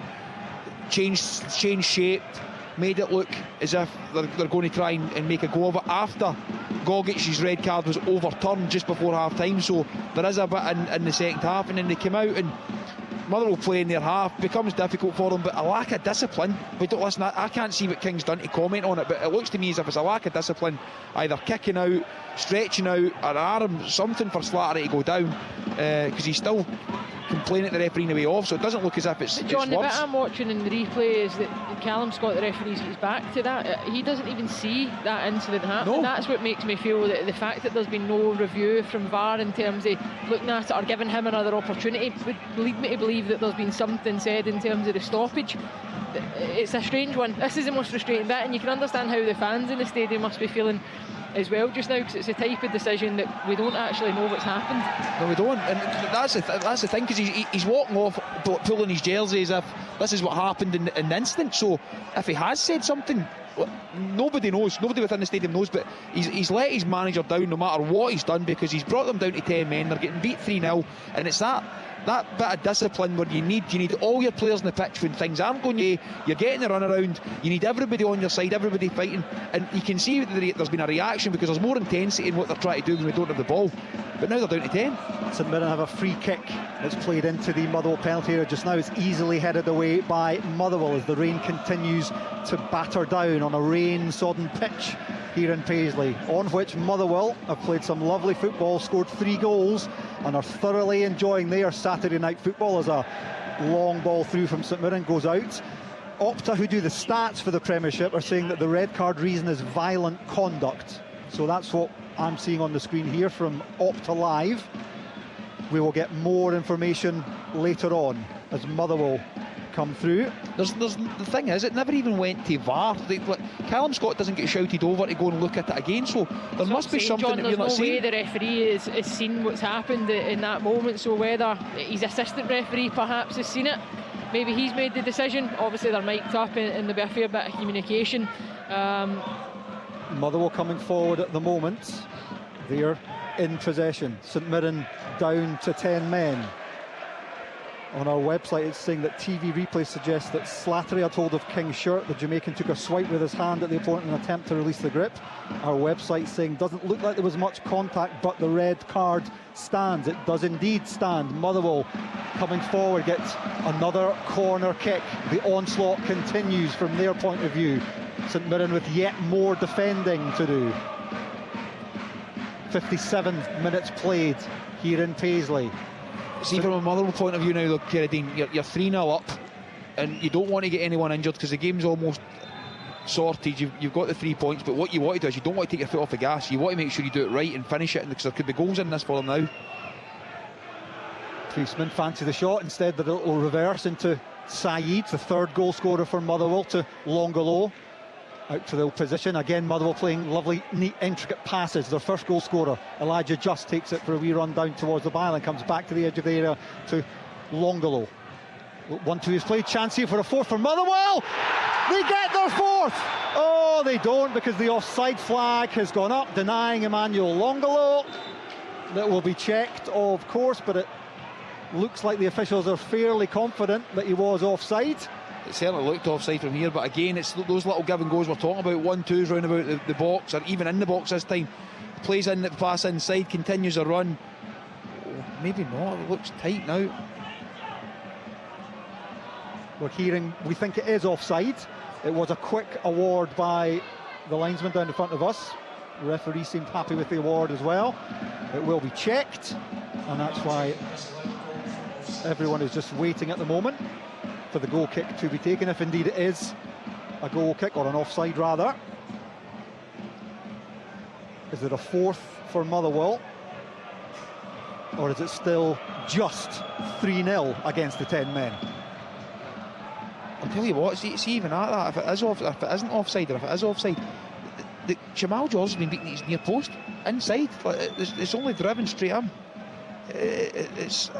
To me, the goalkeeper must do better. Is he protect his near post, make sure you don't get beat there, and it goes straight through him. It must be tight, because still we wait. Well, VAR's been busy tonight. I'll tell you what, we had a VAR review for the penalty from which Tawanda Maswanisi put Motherwell 2 up. There was then the VAR review of Alex Gogic's red, which was downgraded to yellow. Now we think that there was an offside, but VAR are still checking to see whether Motherwell have a fourth. In the pictures that I'm seeing, Carradine, it looks as if Longolo's shoulder is leaning forward, but it might be Marcus Fraser in the middle of the 6-yard box, whose knee or foot is almost in line with it, so it must be really tight. The pictures that we're seeing is in the laptop, a couple of rows in front, so it's quite difficult to see. The way this night's gone for St Mirren already, yeah, you might start hedging your bets one way here. It has been one of those nights for St Mirren. Elijah Just, Tawanda Maswanisi, Ibrahim Saeed, the goal scorers. 2 in the first half, 1 early in the second. It was Longolo's shot, wasn't it, that went in, so he'll be the fourth goal scorer, if indeed it is a goal. Still we wait. This VAR check's taking a long time now. Interestingly, Mark O'Hara has come across for a word with the referee. I'm hearing that Canada have won the gold medal at the Olympics. It's another silver for Team GB at the Winter Olympics. Goal, Motherwell! Well, now Emmanuel Longolo doesn't know where to go to celebrate, because Motherwell have been awarded by VAR a fourth goal. Longolo's shot was powerful, but it wriggled through the goalkeeper. The offside flag went up really quickly. We all thought it was offside. The VAR check took quite a while, but you'd rather get the right decision by taking your time, and this evening just has gone from bad to even worse for 10-man St Mirren, who now, thanks to Emmanuel Longolo's strike for his 6th goal of the season, St Mirren trail by 4-0 with a man down. Substitutes coming on as well for Motherwell. Extra energy for them. So Motherwell bringing on Tom Sparrow and bringing on Aitor Bjorgolfsson. Curling score finished 8-7 to Canada. Goals for Canada at the Winter Olympics. Silver for Team Mowat, replicating the silver from Beijing 4 years ago. And the gold medal here is going to Motherwell. 4-0 up, and they want more.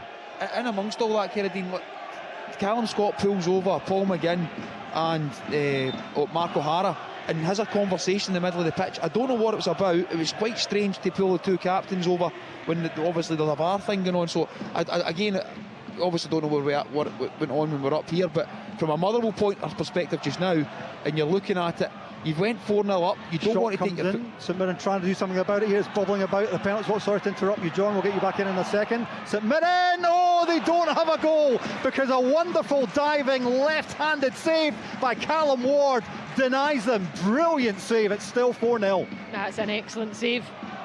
It really is. There was a couple of block shots just before it, and then it looked from where we're sitting, certainly in this vantage point, that it was sailing into the top corner, but it's a wonderful save, and it shows you how good it is, because the Motherwell manager celebrated that just as much as the goals that have hit the back of the net tonight. Ruthless in both boxes so far.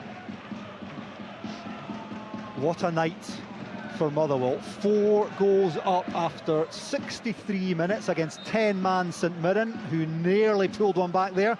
An acrobatic flying left-handed save from Ward for the concession of the corner, which comes in now through the driving rain here in Paisley. Cleared by Motherwell. St Mirren playing for pride now, playing for a consolation goal, trailing by 4-0. Just Maswanisi, Saeed, Longolo. A rampant Motherwell performance. Dominant possession football, backed up with goals. St Mirren have had absolutely no answer, and after Richard King's red card, well, 11v11 was hard enough. With 10, it's going to be a really long final 27 minutes or so. They have a corner though. They're doing okay, St Mirren, at the moment. It's a luxury for Motherwell as well. They'll be able to take off Elijah Just and Paul McGinn and replace them relatively early on in the game, and you're looking at it thinking, how strong is his squad?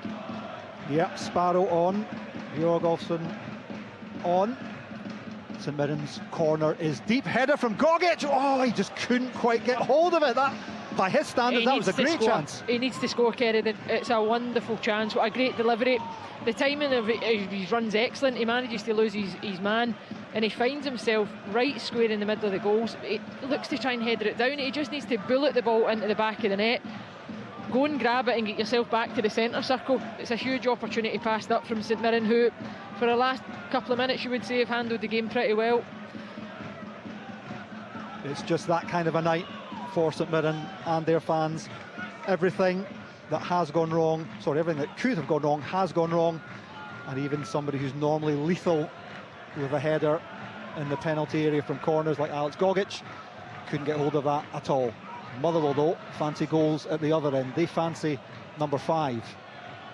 St Mirren struggling to keep the ball out of their own penalty area. Bjorgolfsson down into the ground and over the goalkeeper. Well, he's just come on, Bjorgolfsson, and he's got Motherwell's 5th.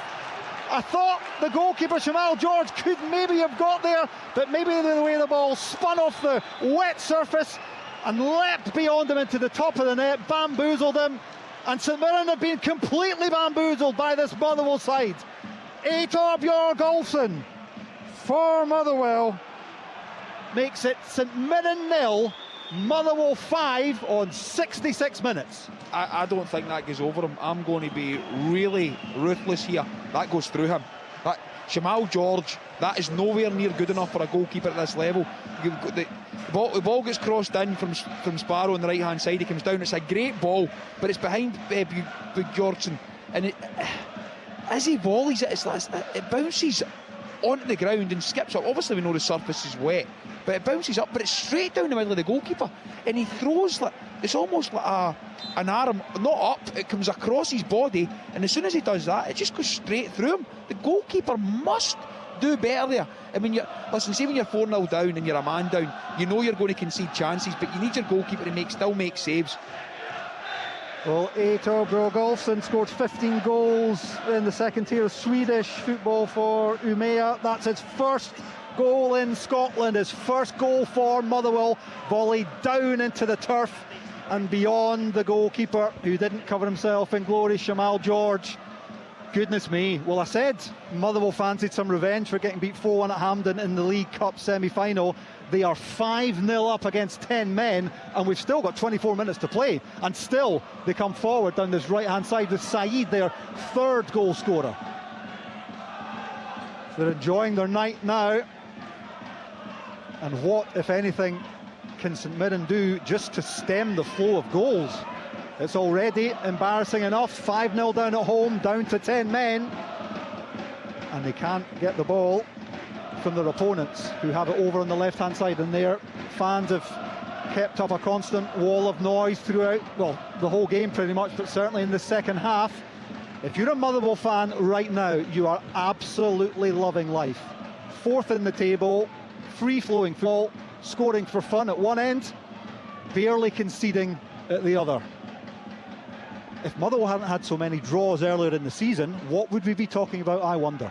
I know, it's unbelievable, Kerridon, and I said that to John at half-time. If any team had come to St Mirren, looking at the team that they've been over the last number of seasons, if Celtic, Rangers, Hearts at this stage of the season come here and are so dominant, so ruthless, are scoring with free-flowing football, you couldn't say that they weren't serious title contenders. That cross comes in again, and well, nearly bamboozles the goalkeeper once more. A couple of deflections as it goes just wide of the right-hand post. St Mirren have to really pay attention here. There's plenty of time left in this game for Motherwell to score again, and St Mirren will not want any more of a messy scoreline, trailing as they do by 5-0. The corner's taken quickly. Motherwell pressing forward once again through the rain here in Paisley, searching for a 6th goal. And the roof has just fallen in completely on Stephen Robinson's side. Normally so disciplined, normally so difficult to beat. They are on the end of a hammering at home. And Motherwell look like they're not finished yet. Tom Sparrow, who's just come off the bench, just slows things down slightly and exchanges passes and then chips the ball over to Stephen Welsh, who tries a first-time half-volleyed pass that nearly makes it to Longolo. Goodness me, Motherwell are enjoying themselves this evening. They pick up the ball once again. St Mirren try and pickpocket them, but they can't. 10v11, remember, after Richard King was sent off early in the second half. And Motherwell are absolutely toying with St Mirren just now. Priestman over to Sparrow, tight on this right-hand touchline. Ibrahim Saeed skips past a couple of players. Timawanda Mastanisi comes towards him and takes the ball off, and they exchange passes. St Mirren still can't get a touch of the football. Motherwell back on the halfway. Stephen O'Donnell fires a lovely crossfield ball out over to the left-hand side, but the linesman's flag goes up to ruin it. The quality in Stephen O'Donnell these last half dozen matches as well, he's gone up a level as well. He has gone up a level, but listen, when you're playing football and you play with good players, you lift your game, you lift your intensity levels. But what I will say is he's got more time in the ball now than what he ever had, because there's that many teams now coming and almost sitting off Motherwell to allow them not to get played through. But what St Mirren have got just now is they've got the 10 men, and some are pressing and some aren't. So therefore, because some are pressing and some aren't, there's holes appearing. If you're Stephen Robinson just now, you're 5-0 down, you're hoping it doesn't go to 6, you don't want it to go to 6, you want to try and get everybody behind the ball and don't lose anybody through suspension or lack of discipline. Keep everybody in the pitch, get players in the pitch that can work. The one thing he's had tonight is he's had Mark O'Hara in the pitch, and that's a bonus for him, getting time through him, but he can't. Here come Motherwell again. Sparrow can't quite get there before Declan John. It's a well-timed tackle from the Welshman. and he tries to chip the ball forward towards Damaro Calvin, one of the other substitutes who came on for St Mirren. 71 minutes played now. St Mirren 0, Motherwell 5. 10-man St Mirren 0. Gogic thinks about going back to his goalkeeper, changes his mind and plays it into Freckleton, into Keanu Bacchus up towards halfway. Killian Phillips is immediately hassled by a couple of Motherwell players. Their energy is not diminishing despite their 5-goal advantage. Live on BBC Radio Scotland here in the pouring rain in Paisley against the 10 men of St Mirren. Motherwell going back to within 10 points of the league leaders Hearts with a game in hand, and they will play Hearts twice in the run into this ever fascinating Premiership title. And even though the league leaders have been brilliant themselves this season, I'm not sure anyone is going to fancy playing Motherwell in this form. It is going to be a fascinating run-in to this Premiership title. Hearts top from Rangers and then Celtic. Celtic Hibs tomorrow, Livy Rangers. We'll have coverage of both for you right here on BBC Radio Scotland. Both of those are 3 o'clock kickoffs here in the late night Saturday night kickoff. Motherwell just slightly taking their foot off the pedal, slightly dipping the energy levels. That's because they lead by 5-0 against the 10 men. And how much do they really want another goal? They're slack there, which will not impress their manager, who's standing there passively, hands in pockets. Jens Bertolascu, what an influence he's had on this Motherwell team. What an impact he's made in his maiden season in Scottish football. Speak to any Motherwell fan and they will tell you they can't remember the last time their team played football like this. As St Mirren on the halfway line chip the ball forward, playing for some pride, playing for a consolation goal. Killian Phillips won't give up the chase near the corner flag. St Mirren have a chance to get the ball into the area, and it comes, but Motherwell have 4 bodies back to St Mirren's 2. And Björg Olsen, the 5th goal scorer, almost set a counter-attack in motion there, but Freckleton will pick up for St Mirren just outside the Motherwell penalty area. Miguel Freckleton will get a corner. Some relief for the home side and for their fans. A little ripple of applause goes round as St Mirren get their corner kick midway through the second half, trailing by 5-0. Yeah, the ball goes into Björg Olsen there, and as it goes into him, I'm actually looking at Stephen O'Donnell, who's actually centre back. Yes, now. playing right centre back, overlapping him, and then turning round and giving him a barrage of abuse for not playing the ball to him. But you're experienced, Stephen. Just sitting in your back line and allow the other players to do it. Björg Olsen was terrible though. Oh, no, it was. He fired it back at him. O'Donnell was wanting to get on the overlap. Give me a chance to get there, I think he was letting him know. Just shows you the confidence levels of the team though, isn't it, when that's the personnel that's venturing so high up the pitch. As the Motherwell fans continue to sing away to our right, to our left, St Mirren have a corner taken on top of the goalkeeper by Killian Phillips. It's a decent punch away from Ward, who had that brilliant save, I think, when it was 4-0 to keep St Mirren at bay just before the Björg Olsen 5th. Alex Gogic will chase this and play into the Motherwell penalty area. Again, Motherwell have loads of bodies back. It's their energy and industry that you admire as much as their quality, because when they don't have the ball, everybody's back in their position, and there was nowhere for St Mirren to go there. And with 15 minutes to go of this painful night in Paisley for the home side, who have 10 men and are chasing a 5-goal deficit. You're looking at it from a Motherwell point of view just now. The game's won, it's 5-0. It's walking pace now, yeah, isn't it's it? walking pace. It's going to finish like a training game. But do you want to try and get the younger players on to give them an opportunity, or do you want to try and keep the kind of senior pros like Regan Charles-Cook happy and feeling part of it? Sam Nicholson obviously needs minutes as well on his way back from injury, but you've got, as I say, you've got Jordan McGee and Liam Gordon on the bench just now. Does he really need to risk them? Is it worth giving the academy boys an opportunity so they know they're still involved in the club with this Motherwell with a big academy influence throughout the years, and it's just making sure that the boys maintain their minutes, because you very rarely do you get this sort of luxury, especially in the Premiership. Motherwell lead by 5-0 inside the last 15 minutes of this match against 10 men St Mirren, live here on BBC Radio Scotland. Leanne Crichton, John Rankin and Kerdy Nissan bringing you the commentary as Motherwell do go to their bench, and a triple substitution for them. So who's coming on? He's waiting for a bit of both. Regan Cook is coming on. Sam Nicholson is coming on, and Luca Ross, the youngster, all coming on. Elliot Watt is just coming off. He's earned his rest.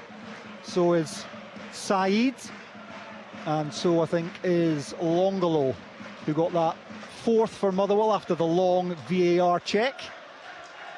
And still the Motherwell fans behind the St Mirren goal dance and applaud, and Longolo's taking his sweet time to come off, and that's the substitutions completed. And a big hug from his manager for Motherwell's fourth goal scorer. Björg Olsen made it 5 after that, and Mark O'Hara, the St Mirren captain, will come off, and Liam Donnelly will come on for St Mirren. So plenty of changes from both managers. This game was long since done and dusted, but it's now almost in kind of slow motion mode as we head to the last 13 minutes with 10-man St Mirren trailing by 5-0. Yeah, it's still going to be a long end to the game for St Mirren. The last thing you want to see is the freshness of the Motherwell bench coming into the game with a point to prove, because the season and the way it is for Motherwell just now, and how enjoyable it must be to be part of that group. You want to be on the pitch, you want to be part of it, you want to be in the games. These players will come on with a point to prove. The other part is, Kerry Dean, like, I'm saying, I'm speaking about it, saying, is he going to give the youngsters a chance? And there's that side of the management where he's been ruthless. See, if you don't deserve a chance, you might be in the squad, but if you don't deserve it, you're not going to put you in the pitch. Regan Charles Cook, with his pace, when you're down to 10 men and you've got 5-0, you're not really wanting him to come on and running at you either. So there's that element of, you want your players to be ruthless, but you need to be ruthless as a manager as well. And that 5-0, can you get it again? And it gives him a luxury as well. Callum Slattery's played a lot of this season as a left midfielder, drifting in. You now get the opportunity to go and play in the middle of the pitch and be able to play in a favoured position and enjoy the ball where he wants to have the ball for the last 20 minutes of the game. There is plenty of work still to be done for the 10 men of St Mirren. 11 and a bit minutes plus stoppage time, and they trail by 5-0 as the ball comes off the back of the referee. He's happy to play on as Maswanisi right-footed chips the ball towards the penalty area, and Alex Gogic very nearly heads the ball into the top right-hand corner for a 6th goal. Instead, let's give him the benefit of the doubt and say it was a well-judged header behind, but St Mirren have a corner to defend, and Regan Charles Cook goes across to take it. He's just come on and wants to have an immediate impact. The corner is taken short and taken quickly. Charles Cook has 3 St Mirren players in front of him, thinks about going to the byline, tries to play a little pass in between a couple of St Mirren players. It will go out for a throw-in to Motherwell. Just over 10 minutes to go for Motherwell, who have this 5-goal cushion against the 10 men of St Mirren. They have the ball down near the corner flag. They still fancy a 6. Lovely footwork there. Real good chance here for Motherwell, and it's cleared away by Phillips there, nearly on the penalty spot. Still Motherwell press forward. Still they hassle St Mirren. That's illegally done there, though, I think, by Charles Cook. And the free kick is conceded. St Mirren will get a chance to get the ball away from their own goal for once. And still the Motherwell fans sing with that 5-goal advantage. 10 minutes to go in the pouring rain in Paisley. Yeah, and you can see they've brought energy on. Charles Cook, Luca Ross, you can see them down that side linking up and trying to get in behind St Mirren. I don't think Motherwell are going to take their foot off the pedal at all here. I think they're going to continue. Obviously the tempo dropped before the changes were made, but they're trying to get the quick free kick here so they can allow things to keep going. But from a Motherwell perspective, and if you're looking at it through Motherwell eyes, it's almost the perfect performance. They don't want to be giving away any goals now. They want to make sure they finish with a clean sheet.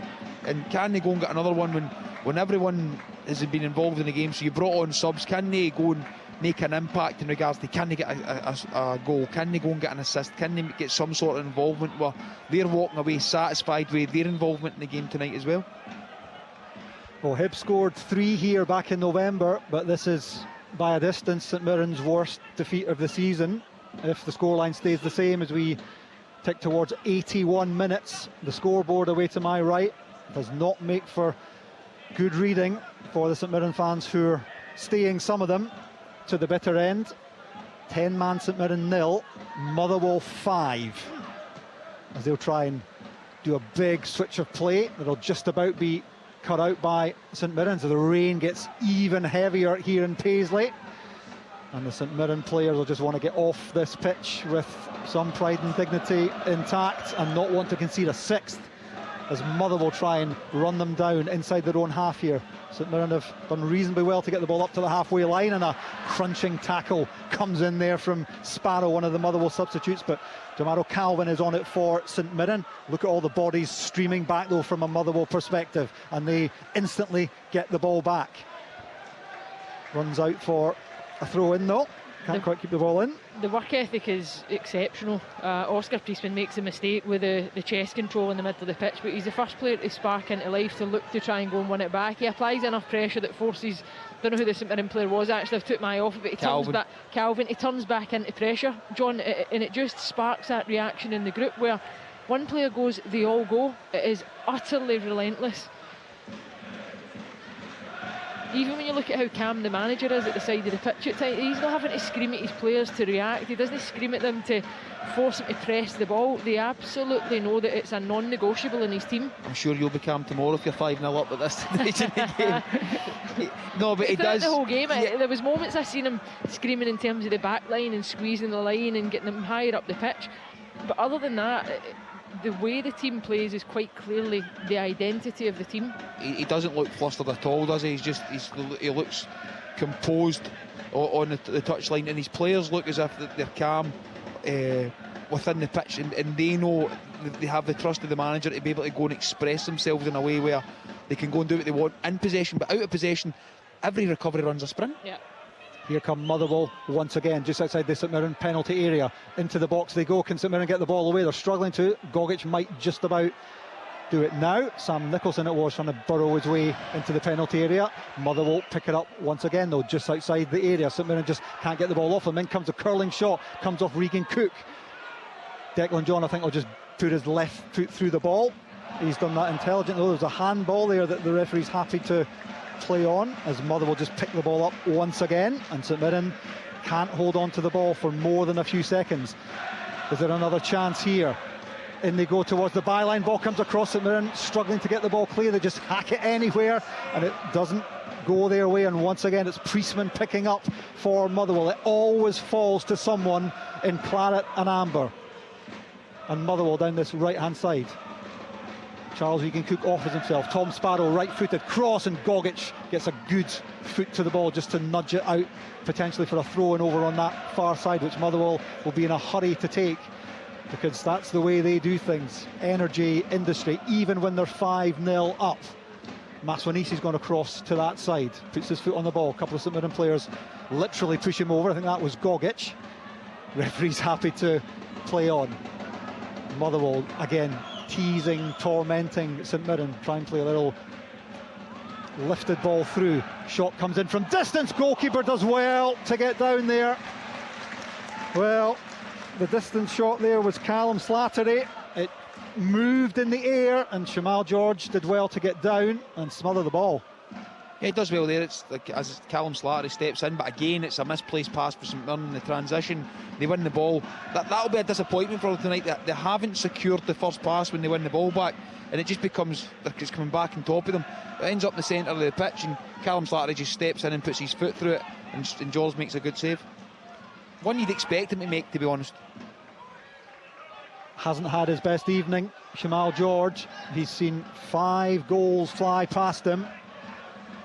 St Mirren try and build something down the left-hand side, but Mika Mandron's a forlorn figure up front for St Mirren. Remember, they've been down to 10 men since the 52nd minute when Richard King was shown red. When you say 5 goals fly past Shamal George, for me, the first goal I don't think he's got any influence on. The second one's a penalty, and then the other 3 I think he can stop them. So he's not had a good night at all. And neither have plenty of his teammates. St Mirren try now through Jamaro Calvin, maybe to get a goal back, but it's 1 against 2 or 3. Shot was decent, but Callum Ward was always getting there, and an offside flag comes up that I think was always going to go up. And yet more frustration for St Mirren as we now tick into the final 4 minutes of the regulation 90. St Mirren 0, Motherwell 5. Even at that, Kerridine, that sums it up for me. There's a ball in the halfway line, St Mirren get it, they slide it down the side, Jamaro Calvin runs away, but the players know he's offside, you can see, but Priestman is sprinting from the halfway line back to put him under pressure to stop the shot when he knows he's offside. It's just, there's a willingness to work hard and enjoy working hard about this Motherwell side. They're going forward and they're going to get a free kick. Sam Nicholson had his jersey pulled there, and that's going to be a yellow card to Miguel Freckleton, I think, and Motherwell are going to have a chance of a 6 because this free kick is 25 yards or so from goal, just to the right of centre. Callum Slattery is there, Regan Charles Cook is there, Tom Sparrow thinks about it and then maybe thinks about peeling off to the right hand side for the short one. The Motherwell fans keep up their singing, and little wonder with a scoreline of 5-0 in their favour. What a night they've had in the Paisley rain. 2.5 actually minutes to go as the referee just gets a 3-man St Mirren wall back the requisite 10 yards. Regan Charles Cook is over the ball, but it's going to be Callum Slattery, I think. Right footed, just nudges it to Regan Charles Cook, and indeed it does go to Tom Sparrow. Back now to Slattery. Nice little chip from him, I think, towards Nicholson, who acknowledges the pass, couldn't quite control it, and it goes out harmlessly for a goal kick to St Mirren, who will happily take that. I think they just want to get off the pitch, into the showers, and just write this one off. Yeah, it's been the slowest countdown in terms of those minutes. I know what it's like to be a player out there at times, and you're looking at the clock and it feels like it's stopped at certain points in the game. And they'll know what's coming as well. I don't think it will be an enjoyable debrief when you look over the game, and the moment's right from the get-go. Motherwell have dominated the game, and they've dominated it so well. They have a free kick, hence the ironic cheers from the few buddies that do remain in the ground. There are a hardly few souls that have stayed on, plenty of empty seats though. I mean, it was a tough enough job when 2-0 down at half-time against, well, when they had the full complement of 11, then they lost a third, then they went down to 10 men. It has been a long old half for St Mirren and their fans, and since that superb afternoon at Hampden when they won the League Cup, the wheels really have fallen off for St Mirren in the league. They'll have to watch out as they chip the ball towards the goalkeeper, who punches clear unconvincingly. He's off his line, he has to backpedal furiously, and he's just offering a wee bit of an apology to his defenders there. It's hacked clear all the way back to St Mirren's goalkeeper Shamal George, and we've got a minute left of the regulation 90. Fabulous win for Motherwell. They'll be absolutely thrilled with their work. 5 goals to the goods, and still they're showing the energy to press and hassle and harry St Mirren as much as they can. And the throw-in is taken quickly by Declan John. I wonder, out of sympathy, whether the fourth official might knock off a couple of minutes of time added on. We're about to find out. As Freckleton over to Gogic, and St Mirren just playing keep ball. The 10 men of St Mirren, remember, just trying to see this one out. The points were long since secured by Motherwell, ever since Ibrahim Saeed got his goal to put them 3 up just after half-time. That was this game done, and they've subsequently got a couple of other goals after Richard King was sent off. 4 minutes of time added on, starts right now. Yeah, again, you look at Motherwell and the way they play, even in the first half, at any time when they feel as if they're under pressure or they don't have a forward pass, they're quite happy to turn back and play to the goalkeeper and allow the goalkeeper to come out 20-30 yards with the ball at his feet to try and invite the press. And that's quite pleasing as well as a manager, because you're prepared to go back, but they go back, it's not possession in the middle of the pitch for no reason. There's a possession in the middle of the pitch to try and create an overload or try and draw the press and then play through, and they've been really clinical when they've done that. Here come Motherwell once again. Tom Sparrow's offering himself down the right wing, in comes the cross, it's chested away by Killian Phillips and up towards Jamaro Calvin, who's sprinted across to the right hand side. Mika Mandron offered himself way left. 6 Motherwell jerseys sprint back to defend. That tells you all you need to know about the discipline and energy of Motherwell, who pickpocket St Mirren once again. Regan Cook was back there helping. He is fouled, and Motherwell will get the free kick. Kerry, I'm looking at that there, right, and Motherwell's got possession. They're running 5-0 and they're going round about St Mirren's box. They're just making passes. Motherwell are still defending 2 for 2. They're defending 2 for 2. And at that stage in the game, a lot of teams will defend with 3, so they make sure they see out with a clean sheet. But you're right, when the ball goes over the top, there is 6 Motherwell players sprinting back. So it seems to me that the principle that they have is, we'll defend man for man, and you can go and express yourself at the top end of the pitch. The attacking players are the ones that want to express themselves. See, as soon as you lose that ball, you must sprint back and help defend, because every time they lose it, it's a sprint. No matter who they are, they're all sprinting back behind it. So that also helps the 2 that are defending 2 for 2, because they know there's the help coming, and they're not committing to challenging. All they're doing is delaying, and if they can delay for long enough, the help will come with bodies getting back, and then they can go and play their football again. Still, the Motherwell fans sing. We've played 92 minutes. Their team leads by 5-0 against 10-man St Mirren on BBC Radio Scotland. Is there a 6th for Motherwell, or can St Mirren, who are trying to counter-attack just now, possibly get one back? Well, they won't, playing like that. That was easily cut out by Stephen Welsh. And Motherwell over on that left-hand side will come forward, maybe for the last time in the match, down towards the corner flag. Maswanisi still showing bundles of energies up towards the edge of the area. Right footed, the shot is blocked. St Mirren don't really have anyone to play the ball to, but that's nicely done by Mika Mandron. Past 1, past 2, but not past the 3rd Motherwell player. And it fizzles out from a St Mirren point of view. And in the last minute of stoppage time, Motherwell have the ball on the halfway. Sparrow on this right side looks up, sees what his options are. Jens Bertolascu, the Motherwell manager, still barking instructions to his team, who've had a stellar evening here in the Paisley rain, which has finally abated. Let's not forget, this Motherwell team played on Wednesday night with 9 men. Maybe that's why they're so lively, because the luxury of having 11 players in the pitch has been a real benefit. The intensity they've played at, considering what they went through and how much a game they made it against Aberdeen, must be really pleasing from a Motherwell perspective, and how much they concentrate on their fitness, and not only that, their strength and conditioning, because nobody's pulled up. They've all been able to get through the 3 games, which has been a tough week. It's been a 5-star performance from Motherwell in more ways than one. We have 30 seconds left of time added on. St Mirren have a goal kick. It'll be taken by Shamal George, whose ears must be bleeding given the din behind him from the Motherwell fans, who are witnessing their team's biggest win of the season. They scored 4 against Kilmarnock last month.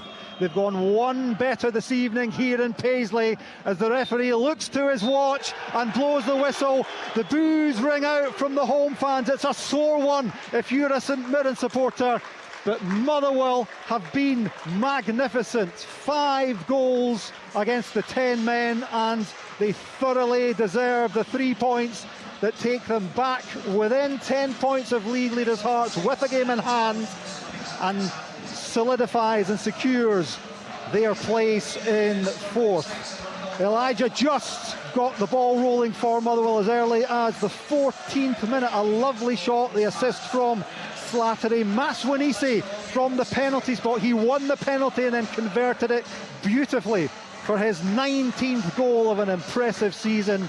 14 in the league. He's top scorer now on his own. It was 2-0 at half-time. St Mirren were all over the place, threw on 3 substitutes to try and change things. All that was undone within 4 minutes of the restart, when Ibrahim Said's shot somehow found its way past the goalkeeper Shamal George for 3-0. The game was done and dusted at that point. 3 minutes later, Richard King was shown a red card, we think for violent conduct, straight red. He was off on 52 minutes. 10 men, already 3 down. It was mission impossible from that point on. Emmanuel Longolo blasted one in from an acute angle. The offside flag went up, the VAR review came out, and the goal was allowed. And then just to put the icing on the Motherwell cake, as the players take a well-earned round of applause in front of their fans, Björg Olfsson, his first goal for the club, volleyed into the turf. It spun beyond the goalkeeper. And that's why the Motherwell fans are singing and dancing in the rain here in Paisley. They are celebrating yet another wonderful performance from their team, who have won in Paisley this evening by the scoreline of St Mirren 0, Motherwell 5.